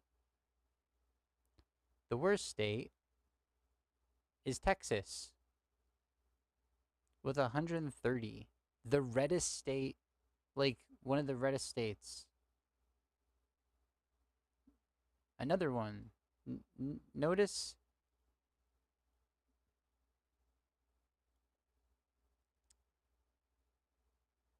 so Texas, Missouri, Iowa, West Virginia, Oklahoma, South Dakota, Minnesota, Tennessee, Idaho. The majority of these at the top of the list are red states. The majority of these are red states. So to say like, oh, there's no oppression from the Republicans, you know, you're just lying. You're just detached from reality, right? And luckily, it goes in even more detail. So this is called this is called the 2025 Anti-Trans Bill Tracker, and you can even go state by state. We can click on Florida, and it tells you. And it tells you the bill's name, and it quotes exactly in the bill that is anti-LGBTQ, and you can view the whole bill. It has the full document. So any single time, if you're a trans person or a trans ally and like you need some source to show like these transphobic bills, this is your source right here. And they even go like, if it's about education, if it's about another topic, if it's about bathroom bills, if it is there like other education bathroom, right? Other is typically sports or like gender affirming care or multiple different categories, right? The cheering is wild. So here's some of that. A lot of the other like another thing that we can look at for trans people, because like trans people are being targeted the most because we are the weakest link, and we are the thing that they're trying to break into. We're the floodgate. If they can get rid of us and normalize hating trans people, then next comes the rest of the queer people. Like obviously they like advocate against other, like the LGB part of the LGBTQ, but like once we're gone, do you think it ends? No. The amount of people that I've seen online that are like LGB without the T, most of those things are run by Republicans. Like cis heterosexual Republicans. They're not even queer. They're a psyop to divide us and conquer us, right? So this is the Anti-Trans National Risk Assignment Map made by Aaron Reed. Super based Aaron Reed. And this, you can see, where is it safe or unsafe to be trans? This is based on the bills that are passed, crime statistics against queer people, multiple different factors, right? Do not travel is Texas and Florida. I used to live in Florida and I got out because I saw the signs, right? I lived in Ohio for a little bit. I traveled around this area a lot on foot, train hopping, other things. I went to Ohio, and then when the bills started coming in at Ohio, I moved over to a state, PA, right? Ohio was not safe. I had the opportunity to move to PA, and I was happy to do it because it's not the best, but it's luckily not as bad as Ohio or Florida, right? So I have tracked anti-transgender legislation for 5 years. Every day I've gotten messages from, worried people wondering how they are supposed to assess their risk of staying in their home state. The messages range from parents of trans youth wondering if their children will be taken from them to trans teachers wondering if their jobs will be safe in the coming years. Sometimes people just want to know if there is a safer state they can move to nearby, right? So the methodology used is primarily qualitative, with the scrolling rubric element for the worst bills. Part of the methodology is my own expert assessment of laws, of which I will equipped. I do. I have read all 800 bills targeting transgender people this year. I have watched hundreds of hours of hearings on anti-trans legislation, and I am fully aware of all the players nationally as well as where they are making their pushes against trans rights, right? So it's about the bills, it's about crime statistics, I'm pretty sure too, in actual terms of laws. You also have to understand, if you live in a state like this, if you live in like a deep red state like this, the state won't be on your side if violence does happen to you. So like if you're in these red states, most of the country is not a safe place for trans people. And if you're discriminated based on just like your immutable characteristics of being trans, the state won't be behind you. You don't have protections. So like violence is more likely because the rhetoric within these communities and the government are backing up the transphobic people within these communities. So the more red it becomes, the more likelihood there will be violent acts against you if you are trans too. These all work together, hand in hand. We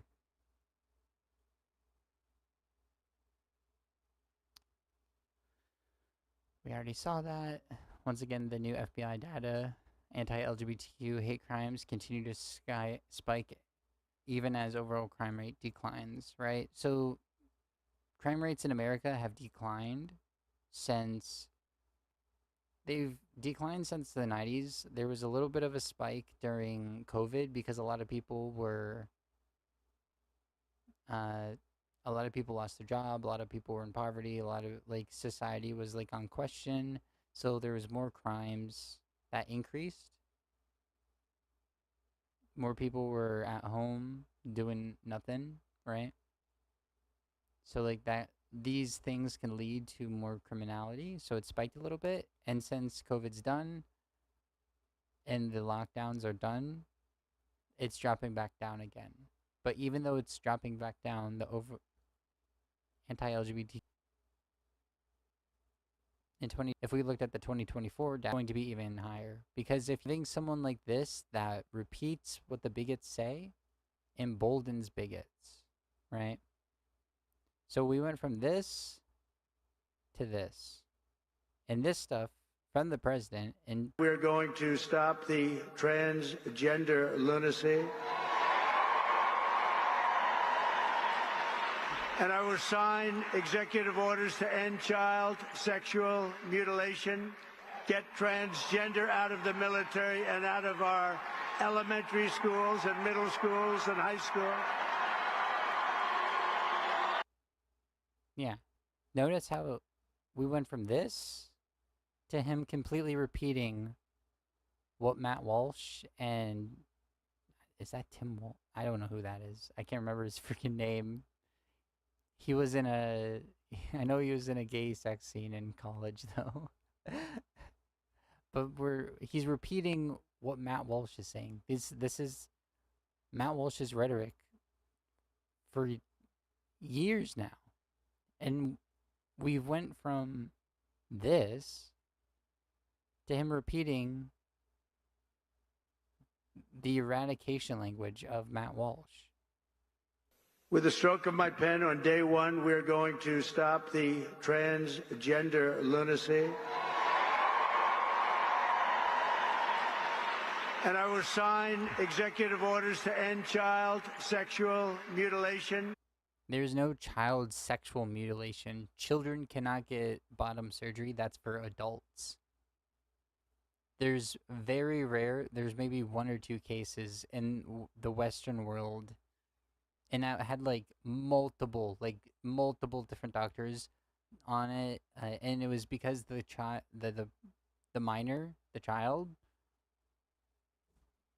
mental well-being was so bad because of bottom dysphoria that they decided to do it because they did a cost-benefit analysis, right? I think majority of the time we should make sure that like adults are deciding these things, but on rare occasions like this, 1 or 2 people have done it. And like they're talking about it like it's a giant epidemic. Let's see how many people are trans in America.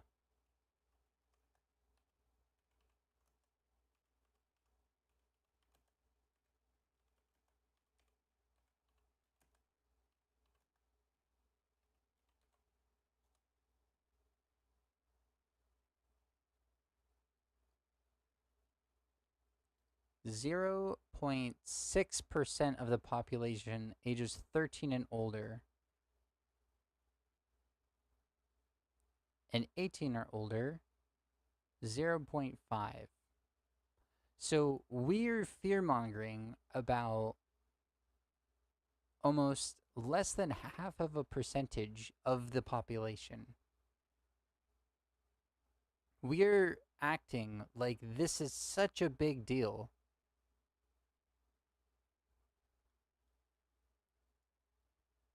And less than half of the population, right? Adults under 30 are more likely than older adults to be trans or non-binary. Somewhat of 5.1 of adults younger.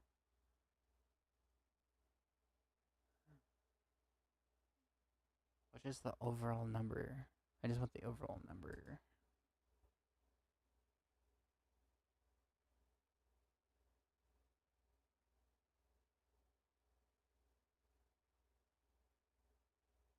Yeah.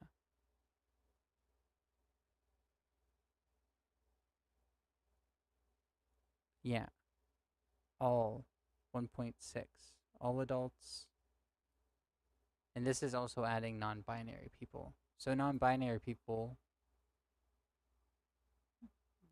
they don't necessarily partake in trans, like gender affirming care. Like some of them do, but not all of them, right?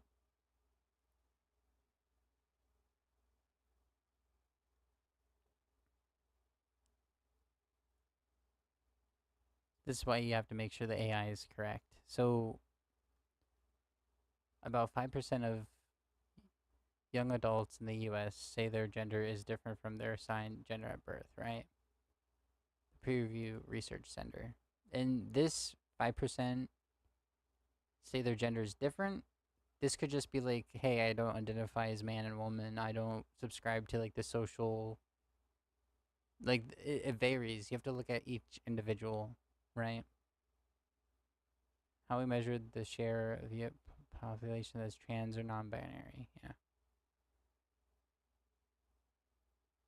So barely even 1%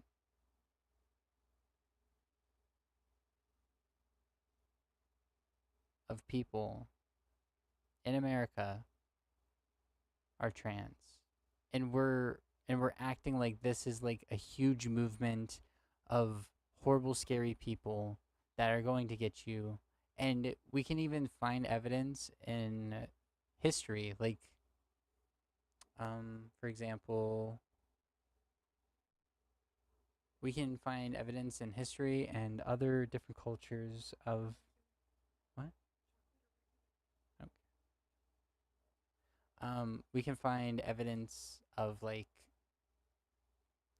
gender non-affirming or other genders within society way before we are like our current time in our American. What comment? I just real. When is bro replying to my comment? What comment? What comment? I don't know. I don't know what you're talking about. Yeah. So this is how we get from here to here with that kind of rhetoric. I think I've laid it through thick enough for you to understand what I'm trying to get at. So let me fix this real quick. And let me actually get to the video I wanted.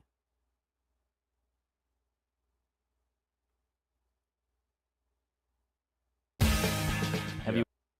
Okay. Oh yeah, I don't debate people in comments. If you want to debate me in real life, if you want to debate, like, message me on Discord or on my social media. You can message me on Twitter. I'm not gonna like keyboard warrior you in my fucking comments. It's lame. That's cringe. I don't even read my comments. I saw the one from Yosh, and that was about it.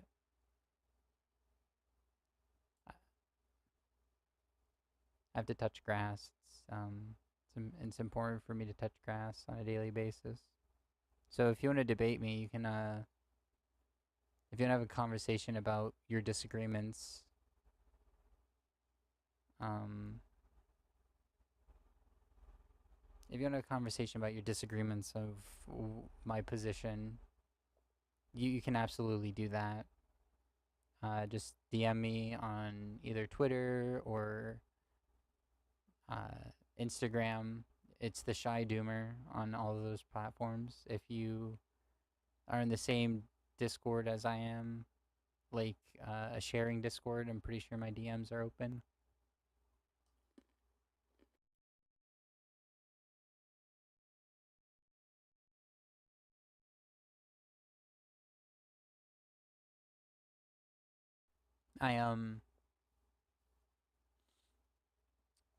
Now let's talk about like someone that was claiming to be on the left and how they get down this rabbit hole, right? Like Joe Rogan's not a right-wing person, right? He's, oh man, I just fixed it, didn't have to do it again. No. Okay. Let's get a little bit bigger actually. The audience needs to see the truth. Okay, cool. All right. Let's hear the, like, we got to show Joe Rogan's truth, right? We got to make sure Joe Rogan can speak his truth, right? And I want you to be able to see that. So, this Joe Rogan, people claim that he's like, "Oh, he's not a Republican." I think a little bit less than before though. But like this has been ongoing for like the last 4 years. He's been playing footsies with the right and transphobia. So yeah, here's this. It's a psychological disorder, just like gender dysphoria. It's a psychological disorder. It's always been listed as a psychological disorder. And now in 2024, everyone who is a man who thinks he's a woman is brave and amazing.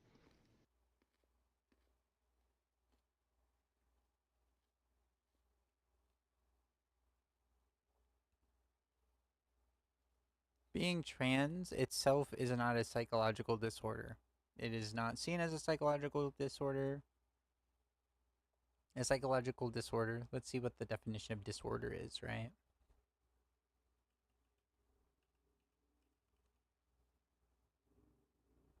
Boop.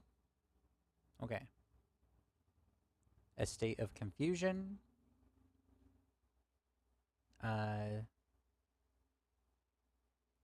Where's like, oh, here we go. Okay. In medicine, an abnormal condition that affects the body's function but may or may not have specific signs and symptoms. A disorder may indicate a specific disease in presence, but there is usually not enough evidence to make a diagnosis, right? So, an abnormal condition that affects the body's function, but not, but may not, or may not, but may or may not have specific signs and symptoms, right? So, being trans on itself, and to the person in chat right now, or was in chat, being trans itself isn't a disorder. Being gay itself isn't a disorder. The gender dysphoria would be a disorder because the dysphoria is a outcome of being trans, and there is a way to alleviate that discomfort, and that's by medically transitioning. Right? So there is a negative outcome, like how being treated like shit by society has negative outcomes.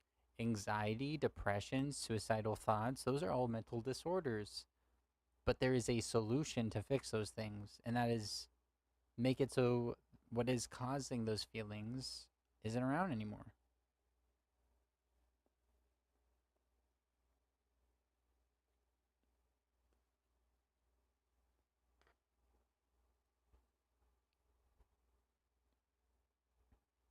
And I love this, like, at the end right here, like the One who is a man who thinks he's a woman is brave and amazing. in our current society where you are demonized for being trans, coming out is brave. I lost the respect of my entire family when I did this. They think I'm mentally ill. Going against the social norms and putting your foot down and being like, this is who I am, I don't care. And knowing that there will be negative outcomes. Like, once again, we saw, like, all the laws saying that, knowing that there would be negative outcomes, that is brave, actually, yes. It's not like, oh, you just existing is so brave. It takes guts to come out as trans. I've been harassed, I've been beaten, I've been fired from multiple jobs because of who I am. As a woman is brave and amazing. No one's sick, so I don't think it's necessarily amazing. you're allowing people that are absolutely perverts and sex Oh, wow. Where have we heard this rhetoric? offenders to go into women's locker rooms with a heart on. We are just making shit up. We are just making shit up. If you are a man going into the woman's locker room with a heart on and being a pervert and sexually harassing people, that's against the law. It doesn't matter if you're trans or cis. You should go to jail. We already have laws against this. We cannot find, there will not be any study he can provide to show that this is a actual epidemic, but I can show you how putting trans women in male spaces and men's spaces actually has a negative consequence.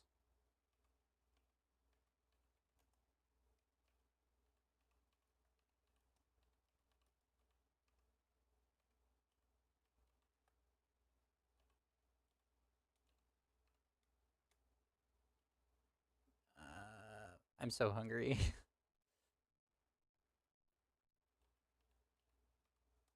Okay. Okay. Fact sheet. Misleading about transgender. The trend of health and safety. Where is...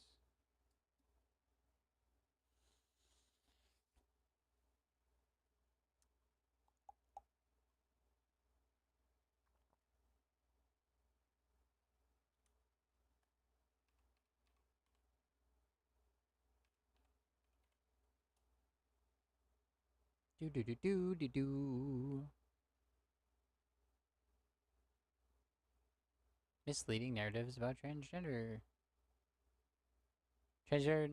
people in restrooms, locker rooms, and other single-sex spaces.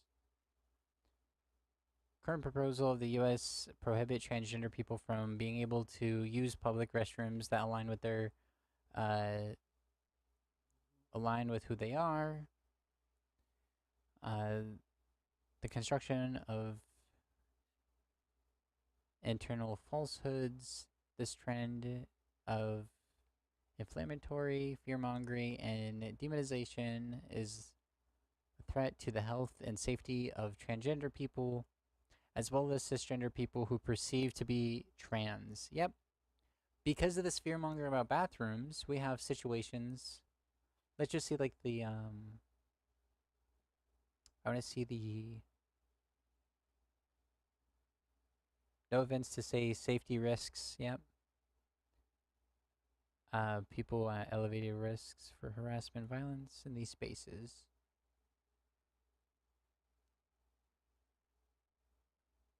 Ooh. Harvard. Wow. But they're woke and they're canceled, right? So right here, this is the thing I was looking for. This is a fact sheet that has multiple different sources that you can go to. Is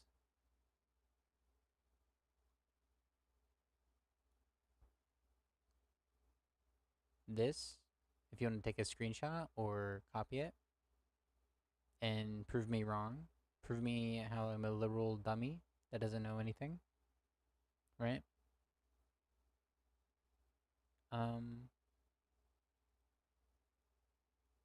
Yeah, so this kind of rhetoric about women's spaces that are absolutely perverts and sex offenders to go into women's locker rooms with a heart on. Cis woman in Walmart bathroom.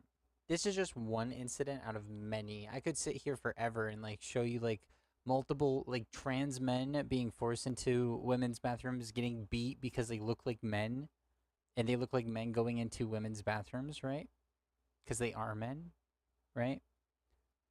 So because this person was tall, because she was tall, and she went into the woman's bathroom, and she doesn't fit the beauty standards of what a woman should be for a lot of these chud types, she was treated like a trans woman. So this kind of rhetoric not only is harmful to trans people, but also increase violence towards cis women that don't necessarily fit the beauty standards. This like boogeyman, and it's the satanic panic in the bathroom about like trans women. Ooh, be careful from the public bathroom. Anyone in there could actually have a penis. Scary phallus. Ooh, you know, it leads to shit like this. There's trans men that have been beaten for going into the women's restroom, like the state wanted them to do it. There's cis women that have been assaulted and targeted and harassed. There's trans women that are harassed and targeted and sexually assaulted by going into the men's room. All of this is not to, like, these people, like, the Republican rhetoric and the Republican outcomes that they're looking for, it's never to, like, actually fix or... It's to make trans people's lives miserable. And anyone that is outside of, like, the hierarchical beauty standard and seen less than a woman has to be this small little box. And if you're not in this small little box, you're not a woman. And if you're not in this small little box, you're not a woman, and you're going to be treated like a pervert. See, this is what this rhetoric, this is what these idiots, this freaking Neanderthal, end up pushing. It has consequences. No one can say anything. And if you say something, they will protest your business and shut you down. There's no room for any nuance. There's no room for someone to say, hey, listen, For some people, there's clearly this thing in them that makes them feel like they're in the wrong body. And if I'm sorry, but the first half of this was pretty destructive to any sort of nuance and just repeating the right wing narrative. What is the nuance you're trying to push right now? Let's hear this. this thing in them that makes them feel like they're in the wrong body, and if we are compassionate and if we are kind, we would want that person to be able to express themselves in any way they want that makes them feel better, that helps everybody. But also, there's perverts. But also, there's people that if they find out, all they have to do is pretend they're a woman.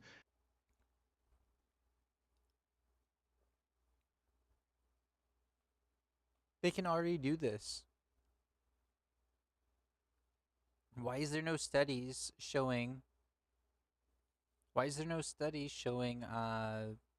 increase of sexual assaults in the women's bathroom? Because trans women. And what you're fearing of is not trans women. You're literally describing cisgender men, predatory cisgender men. You're scared of predatory men, not trans women. Like he's literally saying, "Oh, there's these trans people, and like letting them go in there is a pretty good thing." And then, but there's also predatory cisgender men. Like, There's people that if they find out, all they have to do is pretend they're a woman, and they can go in the women's locker room and watch women change. They'll do that too.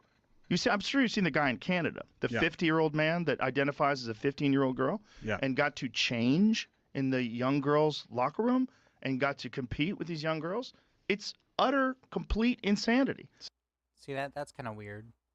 I don't know the details on that, but that's kind of weird.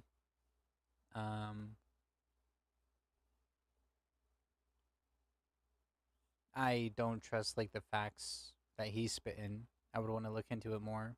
I'm not just gonna blindly listen to this. But that's besides the point. This is not representative of trans people. And to, like I said yesterday with the protests, if you point out the weirdest individual and you don't emphasize that this person right here is weird, but this does not represent trans people, then what you're doing is giving wiggle room to bigots to label all trans people to be like this, right? So, like, the issue isn't trans people, it's predatory cis men, and that's what he's saying here. I wonder where he is at now, because, you know, let's see what he said about how he's not transphobic. He's doing the same, he's giving himself a little bit of deniability right here by being like, oh, both sides, I'm a fence sitter. Like, there's trans people that are valid, but there's also predators. And, like, I'm going to repeat the right-wing talking points. And then we're going to point out one specific person that's kind of weird, if what he says is true, without bringing up the nuance of, like, that's an individual that does not represent, like, trans people as a whole. And there's, like, weird people in all communities, right? So let's see what he was saying. Like, I'm not transphobic. Let's see, like, where that's at now in comparison. Chess game, and the ultimate checkmate is, what's a woman? Yeah. I mean, when you're coming to with wokeness and you can identify as a woman, you get to use the female restroom. Like, okay, but what is it? Yeah. What's a woman? You know, can a man get pregnant? Yeah. Sorry, I'm eating a carrot. Yes. Okay, well, what is it? Can a biological male get pregnant? And then people panic and they start I think you understand. I think what you're doing is a right-wing grift because you want the billionaire, you want that billionaire bucks, you know? Can a male get pregnant? Can a person with a penis, a phallus, get pregnant? No. Can a person with XY chromosomes get pregnant? Yes. And it's been documented. Can a man get pregnant? Well, that depends on your definition of man and woman. My definition is very much self-ID. It's the easiest way to understand. The social connected to like the biological. Like a woman is someone that wants to express themselves typically with the phenotypical feminine features. It's not only a identity. It's not only an identity or it's not only social, biological, but also an experience. So like your experience, biological, ties to that, like your phenotypical features, and it's 3 parts. And like the social understanding and what people are expecting of women, right? So there's 3 different parts.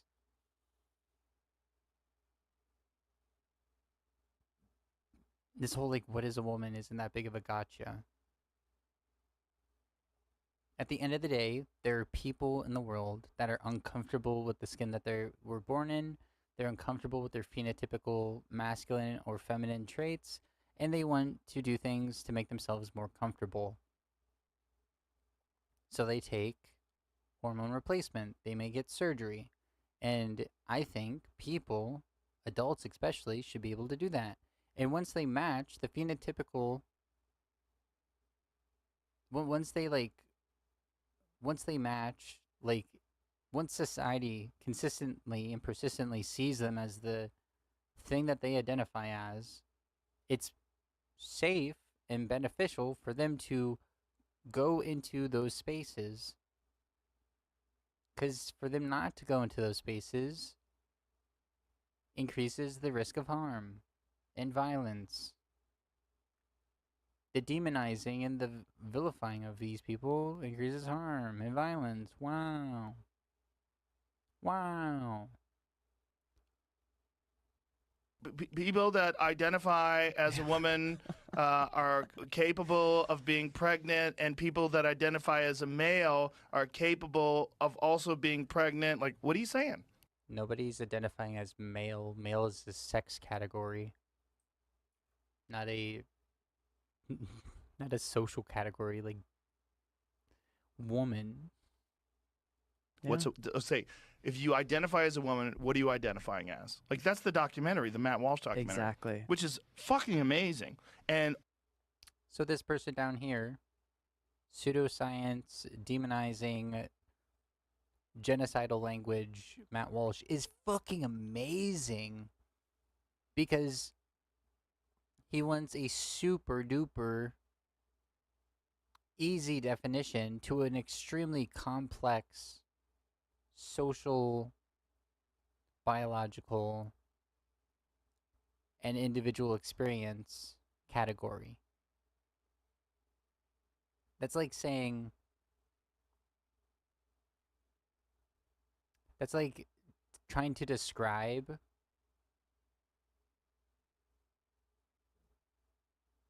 like that's just like trying to describe like the color blue to someone that's blind. Because these people are blind to nuance. These people are blind because they just want to hear penis man, vagina woman. That's what they said in elementary school. Duh. You know, they just want to hear that. There's no nuance. And like another point that I want to make out real quick about gender and whatnot is if the state gets to decide who you are, those categories become prisons. Because if the state gets to decide you are this, and we see this as you having to be this thing, your sex becomes a prison at that point. You don't have any freedom to express who you are and show who you are. So these anti-trans things are like inherently at the core anti-expression, anti-liberty, anti-freedom, anti-individual, anti-expression. But these idiots don't fucking think that far ahead or the nuance about stuff. They just think, ooh, that's different than what I'm used to. That makes me feel weird. Fuck them. Fuck this potato ass looking mother loser. God. Wah. Also, amazing that no one's reviewing it. Mm-hmm. No one's reviewing it. That documentary is fantastic. No one's reviewing it because it's a piece of shit documentary that's just full of gotchas. And if you actually cared about doing like an actual documentary and not push the fucking narrative of like these people are mentally ill groomers, and actually you're putting the cart before the horse. Oh, these people are mentally ill groomers, and I'll show you why they're mentally ill groomers. A real documentary is unbiased and shows just the evidence of what's going on, right? And throughout the evidence that's going on that we can find, like medical evidence, social evidence, statistics, all that stuff, you let the viewer come to the conclusion. That's a real documentary. You spit facts. You don't spit your feelings and gotchas. Because Matt Walsh and you can only get it on the Daily Wire, I think, which is unfortunate, but I get it. You know, I get it. The Daily Wire produced it. They want people to sign up, and they're creating this alternative platform for content. But that documentary is so good because Matt Walsh simply asks questions. Yeah. Gotchas. He asked gotcha questions. He didn't ask, hey, what is the evidence that led to the Medical Health Association to come to the conclusion that transition for children is beneficial and should be a thing that we should do, right? He didn't ask questions like that and allow like prep work and like a expert to show evidence. He said, what is a woman? Do you think children should be able to castrate themselves? Do you think a men can go into women's spaces?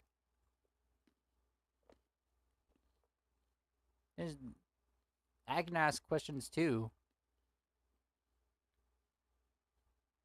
That doesn't mean like I'm doing a great job. Just ask questions. Okay. Why are you so unga bunga? Damn, I'm doing such a great job. Why is this guy such an idiot? Damn, I'm doing such a great job. And he does it deadpan. Yep. And it's amazing watching these people just like twist reality into some weird fucking contortionist. So a propaganda piece that was edited and he lied to people to get them there is not the twisting, but like their response that was edited out of context was the twist. You see like this loser, oh yeah, he's just asking questions and it was so good. Like they edited things out of context, didn't inform the people beforehand who they were talking to.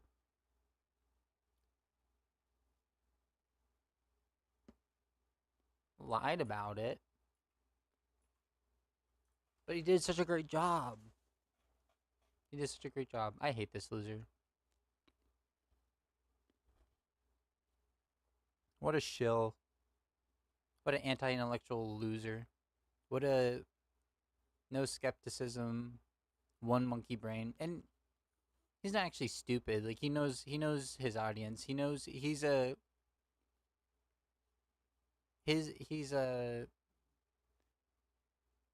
siding with his people, you know, the wealthy, the 1%, the billionaires, the millionaires. He's siding with them and their narrative. So if he talks about shit like this and distracts people with this bull crap, they stop talking about like Elon Musk and what they're doing, right? What the millionaires are doing. It's pathetic. Not. Yeah. It's like, Yeah. what are you saying? It's What so is a revealing. woman? What does it Exactly. mean? Yeah, it's so revealing. You know, you're marching for women's rights, but what does that mean? So if I decide I'm a woman and I go out, you're marching for me? I'm a woman now. Right. You What? Yeah, all women. Yeah.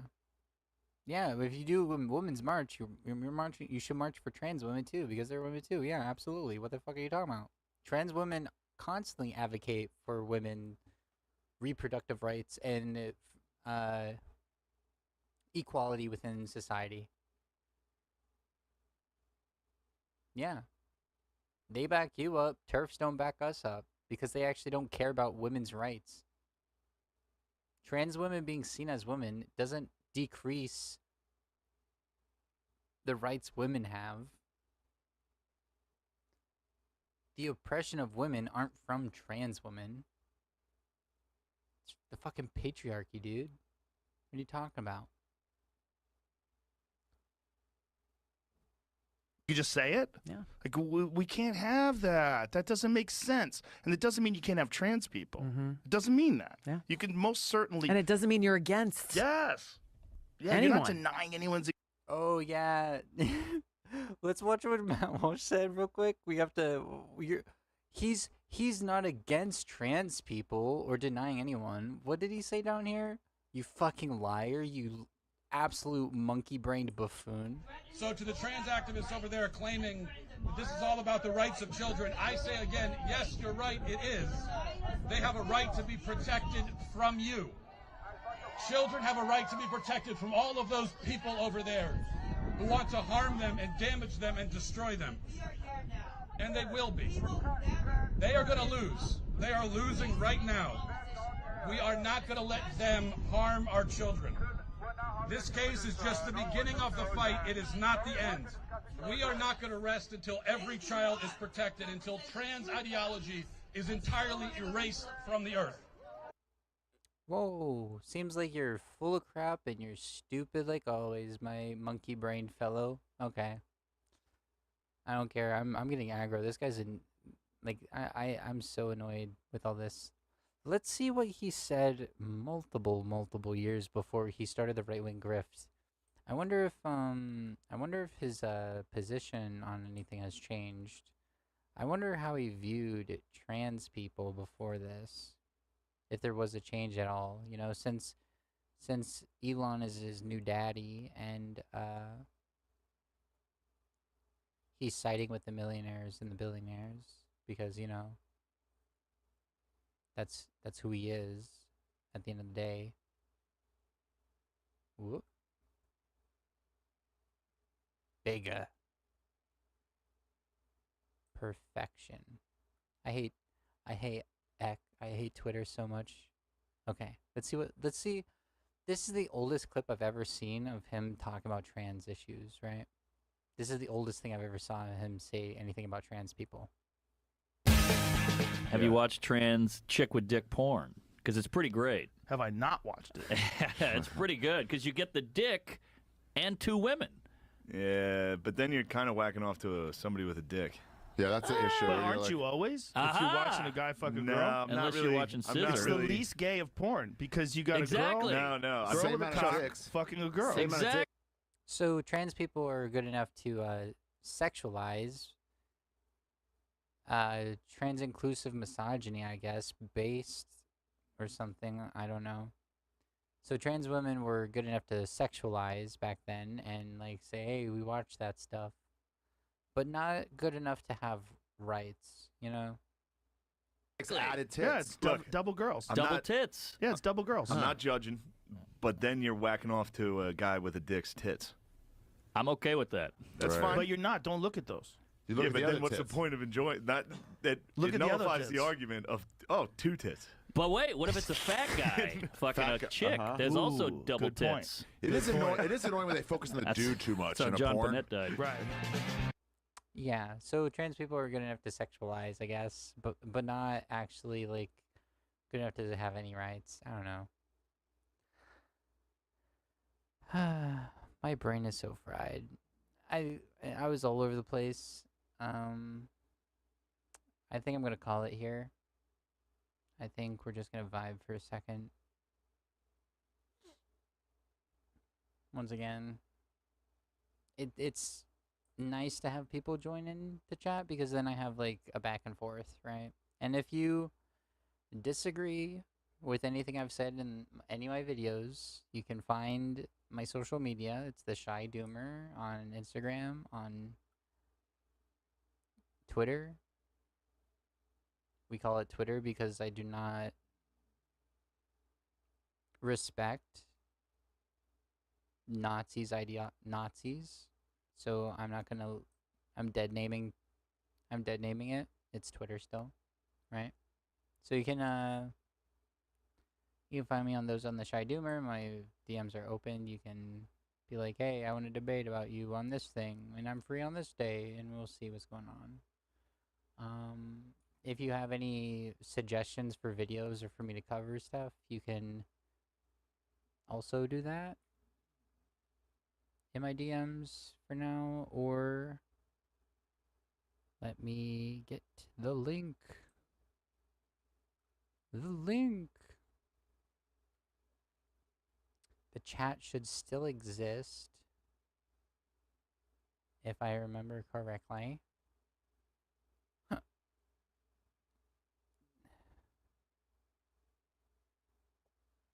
The chat should still exist, even whenever the video is done. So, let's go to...